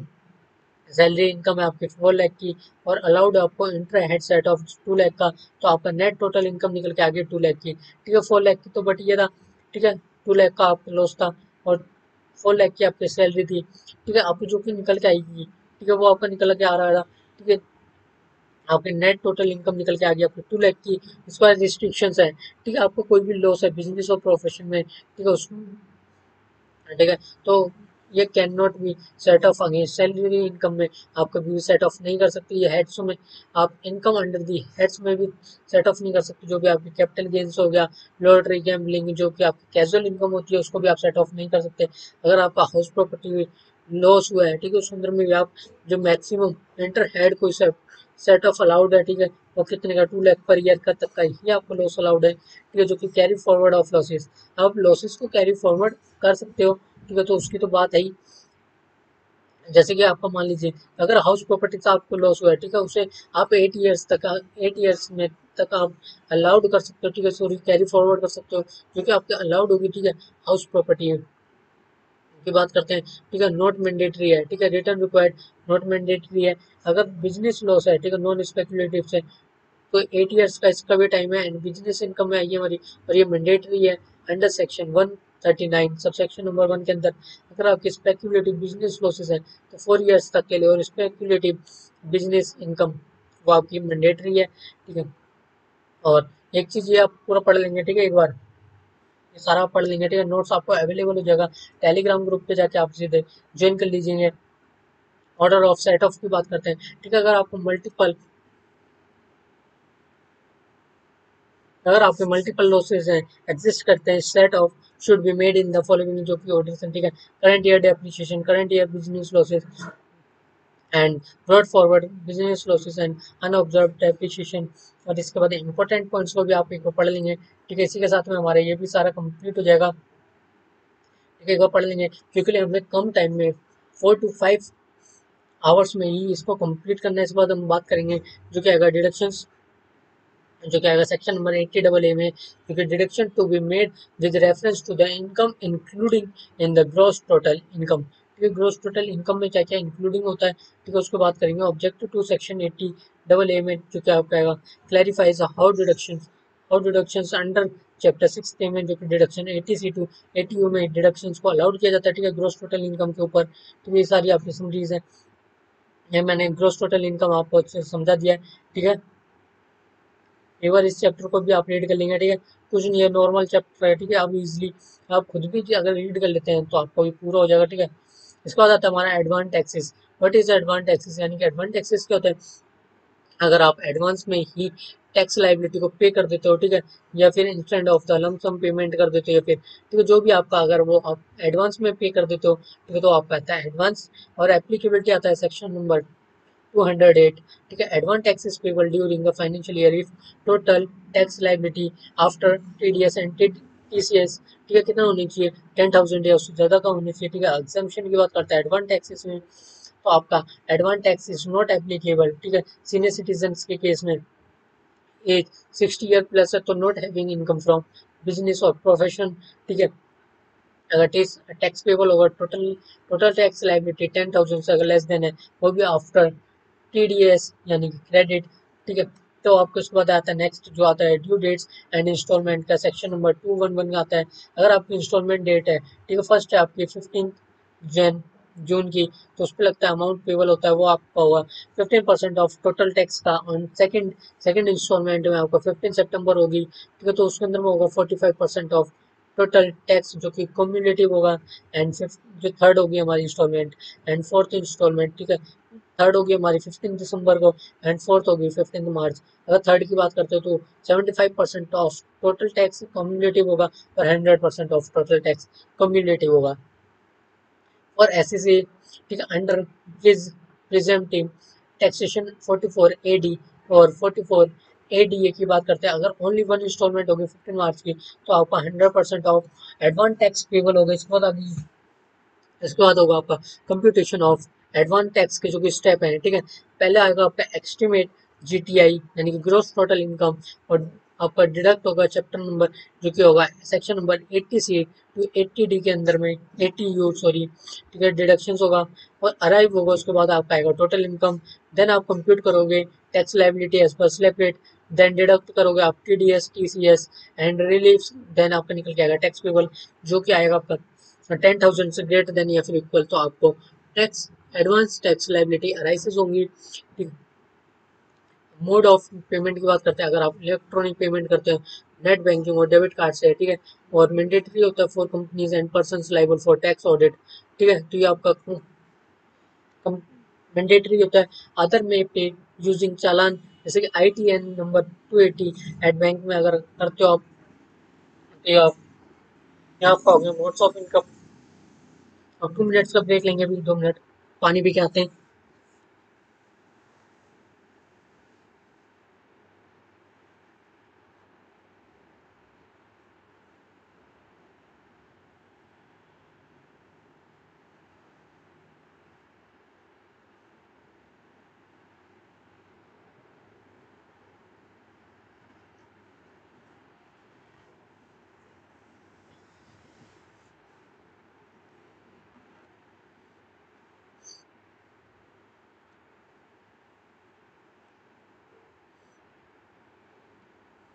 आते हैं 7 की बात करते हैं, ठीक है। 7 पे क्या आता है, interest on non non payment और शॉर्ट पेमेंट, ठीक है, ये सारा इजी है, तो एक बार आप इसको रीड कर लेंगे, ठीक है, और हम नेक्स्ट चैप्टर स्टार्ट करेंगे, ठीक है।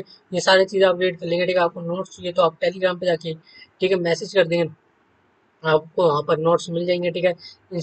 टेलीग्राम पे जाके ग्रुप को ज्वाइन करेंगे एंड आपको उसमें नोट्स मिल जाएगा। इसके बाद आता है आपका tax deduction, tax deducted at source, ठीक है, जैसे कि मैंने आपको ग्रोस टोटल इनकम पढ़ा है, ठीक है, ये सारा आपका इजी चैप्टर ऐसे है, ठीक है।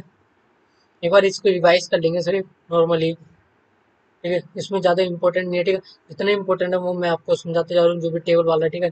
नेचर ऑफ सैलरी, अगर पेमेंट का है, ठीक है, सैलरी, तो आपका बेसिक एजम्पशन लिमिट कैसे होगा, रेट लगेगा आपका रेस पर स्लैब से, ठीक है। अगर आपका इंटरेस्ट है अदर देन सिक्योरिटीज 5,000 या फिर 40,000 जो कि बैंक होगा उसको लगेगा 10%, और कॉन्ट्रैक्टर पेमेंट होगा तो 30,000 सिंगल 1 लाख पर ईयर, ठीक है, तो 1% लगेगा इंडिविजुअल का, 2% लगेगा अदर का, एंड कमीशन या फिर ब्रोकरेज होगा तो 15,000 का लगेगा 5%, एंड प्रोफेशनल फीस 30,000 का लगेगा 10%, क्योंकि purchase of goods less than होगा 50 लाख से तो लगेगा 50 लाख का 0.1% का, ठीक है।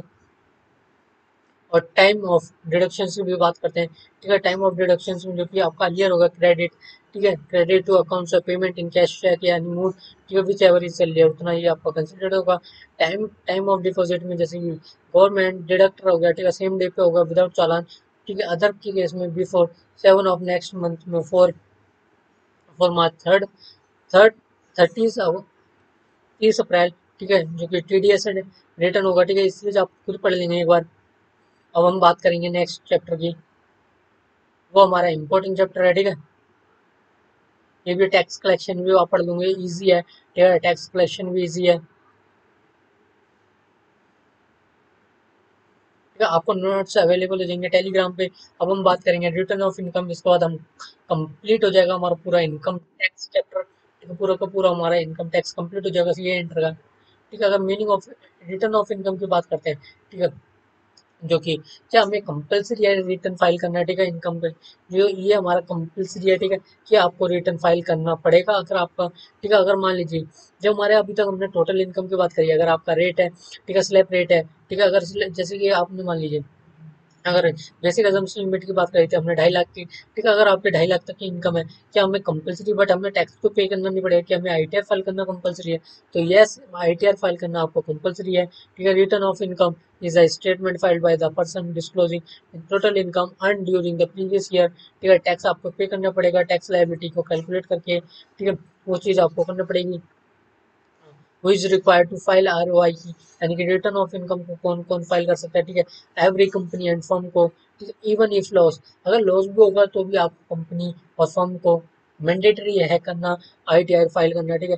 और इंडिविजुअल और H U F B O I and AOP के केस में जो कि आपके टोटल इनकम होगी, ठीक है, before deduction chapter number 6 A में, ठीक है, एंड एग्जाम्प्ट होगी जो कि इनकम होगी आपके exceed the basic assumption limit 2.5 lakh की। इंडिविजुअल में जो कि बिलो होगा 60 to 79 तक का जो कि सीनियर सिटीजन में 3 लाख की basic assumption limit, and super senior citizen के केस में 5 लाख की बेसिक एजम्पशन लिमिट, जो कि वॉलेंट्री फाइलिंग हो गई, यानी कि even if not mandatory required any one can file ROI voluntarily, ठीक है, कंपल्सरी फाइलिंग है, ठीक है। अदर केसेस में जो कि आता है हमारा रूल नंबर 12A ठीक है, जो कि एप्लीकेबल होगा even if income is below exemption limit deposit less than 1 crore 1 CR in current account, and expenditure होगा वो आपका एक्सपेंडिचर 2 लाख से ग्रेटर देन होगा, ठीक है, और ऑन फॉरेन ट्रेवल पे, ठीक है, और इलेक्ट्रिसिटी पे 1 लाख से ज्यादा का खर्चा हुआ होगा, ठीक है, अदरवाइज प्रिवाइज्ड कंडीशंस, ठीक है, ये सारी आपका आ जाती है, खर्चा आ जाता है। फिर उसके बाद ड्यू डेट की बात करते हैं, ठीक है, filing of return of income की, जो कि सेक्शन नंबर 139(1) के अंदर में, अगर आपका कंपनी है, कंपनी और ऑडिट केस है, तो आपको जो कि ड्यू डेट होगी वो होगी आपके 31 अक्टूबर, ठीक है। अगर पार्टनर हो फर्म के अंदर में, ठीक है, और ऑडिट कराना आपको मैंडेटरी है, तो आपको 31 अक्टूबर को करना पड़ेगा। अगर आपका SEC रिक्वायर्ड है to furnish transfer pricing report में, तो आपको करना पड़ेगा 30 नवंबर की आपकी ड्यू डेट होगी।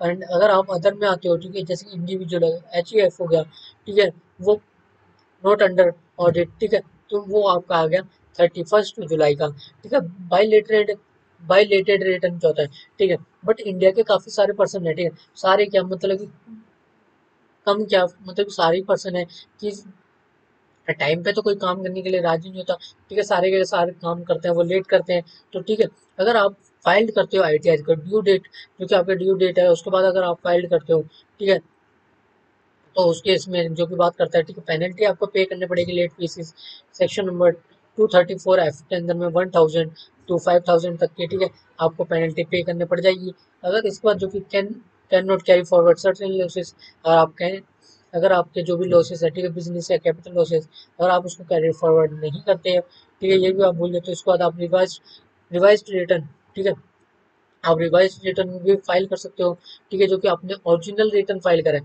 उसके बाद भी आप रिवाइज रिटर्न को फाइल कर सकते हो, ठीक है, रिवाइज जो कि टाइमलाइन है, ठीक है, up to 31 December to of assessment year of completion of assessment whichever is earlier, ठीक है, दोनों में से जो भी आपका कम पहले होगा, ठीक है, वो ही आपका, ठीक है, तब तक आप रिवाइज रिटर्न को फाइल कर सकते हो। इसके बाद डिफेक्टिव रिटर्न होता है, डिफेक्टिव रिटर्न अगर मान लीजिए आप इनको आप ITR को फाइल करते हो, ठीक है, आपको बाद में पता चलता है कि आपका कुछ मिसिंग है, ठीक है, आपने उसके अंदर कुछ नोट करना भूल गया, तो आप डिफेक्टिव रिटर्न को भी फाइल कर सकते हो, ठीक है, AOI बिल नोटिफाइड कर देगा आपको इसमें डिफेक्ट है ये कुछ भी, ठीक है, तो ऐसे ही आपको 15 डेज को रेक्टिफाई करने के लिए टाइम देगा आपको, तब तक के लिए आपको फिर दोबारा ITR फाइल करना पड़ेगा। अगर तब तक आप फाइल नहीं आप रेक्टिफाई करके ITR फाइल नहीं करते, तो आपको मान लिया जाएगा तो आपने ITR फाइल नहीं किया है, ठीक है। लॉस रिटर्न की बात करते हैं सेक्शन नंबर 139 का सब सेक्शन नंबर 3, जो कि must be filed on the before due date to carry forward, ठीक है। अगर आपका बिजनेस लोन लॉस है, नॉन स्पेक्युलेटिव कैपिटल लॉस हो गया, loss from earning maintaining horse races, ठीक है, टाइप्स ऑफ ITR फॉर्म, ठीक है, कितने टाइप्स के ITR फॉर्म होती है, जैसे फॉर्म एप्लीकेबिलिटी जो ITR 1 होती है, ठीक है, ITR 1 के अंदर में जो कौन कौन फाइल करता है, ठीक है, वो सैलरी, पेंशन और वन हाउस और अदर सोर्सेज से रिलेटेड आप ITR नंबर 1 के अंदर में फाइल करते हो। ITR नंबर 2 के केस में इंडिविजुअल हो गया, HUF हो गया, नॉट हैविंग बिजनेस इनकम, अगर आपको कोई बिजनेस इनकम नहीं होती तो आपको ITR 2 फाइल करनी है, और ITR 3 किसको फाइल करनी है, वो करनी है आपके इंडिविजुअल हो गया, HUF हो गया, बिजनेस और प्रोफेशनल इनकम वाले ITR 3 को फाइल करेंगे, और ITR नंबर 4 को जो फाइल करेगा, ठीक है, प्रेजेंटिंग इनकम हो गया अंडर 44 AD 44 ADA 44 AE के अंदर में, तो आप फाइल करोगे ITR नंबर 4, ठीक है। फॉर्म एप्लीकेबिलिटी की और ITR फाइल को 5 को कौन फाइल करेगा, कंपनी हो गया, LLP हो गया, AOP हो गया, BOI, ये चीज फाइल करेंगे ITR नंबर 5 को, और ITR नंबर 6 को कौन फाइल करेगा, वो करेगा कंपनी, ठीक है, किसको छोड़ के, वो जो कि क्लेमिंग है एग्जम्पशन अंडर सेक्शन नंबर 111 के अंदर में जो कि डिनोटेड है, उनको छोड़ के जो भी कंपनीज आती है वो ITR नंबर 6 को फाइल करेंगे, और ITR नंबर से 7 को कौन फाइल करेगा, ट्रस्ट हो गया, पॉलिटिकल पार्टीज एक्सेट्रा, जो कि under section 139 4A to 4D में, ठीक है। इसके बाद आता है हमारा कॉन्सिक्वेंसेस ऑफ लेट फीसिस, ठीक है। लेट फीसेस करते हो, ठीक है, तो आपके ऊपर कितना चार्ज होगा, जो भी आपके पेनल्टीज हो गया, ठीक है, या इंटरेस्ट हो गया, कितना चार्ज करेंगे, ठीक है, जो कि इंटरेस्ट चार्ज करेंगे अंडर सेक्शन, ठीक है, 23(4)A में, जो कि 1% per month for late filing, ठीक है, और late fees under section 234(F) के अंदर loss of carry forward benefit of certain losses and refund delay, in cases में आपको लेट फीसेस को, ठीक है, ये सारे आपके कॉन्सिक्वेंसेस आते हैं। इसके बाद 10th में आता है आपका वेरिफिकेशन एंड एक्नॉलेजमेंट, यानी कि ITR file must be verified electronical by Aadhaar, OTP, EVC और नेट बैंकिंग, और by sending send signed ITR number भी ITRV to CPC Bengaluru within 30 days, ठीक है, ये चीज। इसके बाद जो कि प्रोसेसिंग होता है, जो कि रिटर्न की, ठीक है, उसको बात करते हैं। एरिथमेटिकल एरर्स होता है, इनकरेक्ट क्लेम्स हो गया, ठीक है, ये सब आप कर सकते हो, ठीक है, जो कि आपका disallowed of loss if return not filed in time, अगर टाइम पे आप फाइल्ड नहीं करते हो आपका डिसअलाउंस ऑफ लॉसेस आपको, आप फिर सॉरी, अगर आप टाइम पे अगर आईटीआर फाइल नहीं करते तो आप लॉसेस को भी, ठीक है, अलाउड नहीं, क्लेम नहीं कर सकते, ठीक है। इंटीमेशन जो कि इशूड होते हैं, ठीक है, with refund if excess tax paid, demand if tax short paid, no demand refund, simple acknowledgement, ठीक है। ई फाइलिंग पोर्टल हो गया, ठीक है, ई फाइलिंग पोर्टल होता है हमारा, जो कि आपको फाइल करना है, तो वो आ गया www.incometax.gov.in, इस पे जाके आप इनकम टैक्स को फाइल कर सकते हो, ठीक है। जैसे कि मैंने बता दिया आईटीआर नंबर 1, आईटीआर नंबर 2, तो उसके अकॉर्डिंग अकॉर्डिंग आप खुद चेक करके है ना किस में आपको फाइल करना है, ठीक है, तो उसके अंदर आप फाइलिंग कर सकते हो, जो कि आपका सेक्शन हो गया। सेक्शन नंबर 139(1) जो की बात करता है filing of return, 139(3) loss of return की बात करता है, 139(4) आपका बायलेटरल रिटर्न की बात करता है, 139(5) आपकी रिवाइज्ड रिटर्न की बात करता है, 139(9) आपका डिफेक्टिव रिटर्न की बात करता है, 143(1) आपको प्रोसेसिंग ऑफ रिटर्न की बात करता है, 234(A) आपका इंटरेस्ट फॉर लेट फाइलिंग की बात करता है, सेक्शन नंबर 234(F) बात करता है आपका fees fees for delayed ROI की बात करता है, ठीक है, जो कि आपको बेसिक कंसेप्ट करा दिया मैंने, उसको ही अंदर आपका computation of total income and tax payable भी आपको उसी के अंदर में कवर अप करा दिया है, ठीक है। एक बार आप देख लेंगे वो सेम चीज़ें, ठीक है, जो कि मैंने आपको बेसिक कंडीशंस, एडिशनल कंडीशंस, जो भी आपके सैलरीज हो गया, ठीक है, इस चीज़ एक बार अगर आपने मेरे चैनल को लाइक शेयर एंड सब्सक्राइब नहीं करा है ये सचिन चैनल को, पहले जाइए चैनल को लाइक शेयर एंड सब्सक्राइब कर लीजिए। और अगर आपको नोट्स चाहिए तो आप टेलीग्राम पे जाएंगे, टेलीग्राम ग्रुप को ज्वाइन करेंगे एंड मैसेज कर देंगे, ठीक है, देन आपको प्रोवाइड हो जाएंगे सारे नोट्स, ठीक है। और ये हमने लेक्चर्स मिनिमम, ठीक है, 2 आवर्स में, ठीक है, हमने पूरा कंप्लीट कर लिया इनकम टैक्स, ठीक है, ओवरव्यू जितने भी हमारे इंपॉर्टेंट्स थे वो हमने सारे के सारे कंप्लीट कर लिया है, ठीक है। अब मिलते हैं नेक्स्ट वीडियो में, तब तक के लिए take care and bye bye and जय हिंद।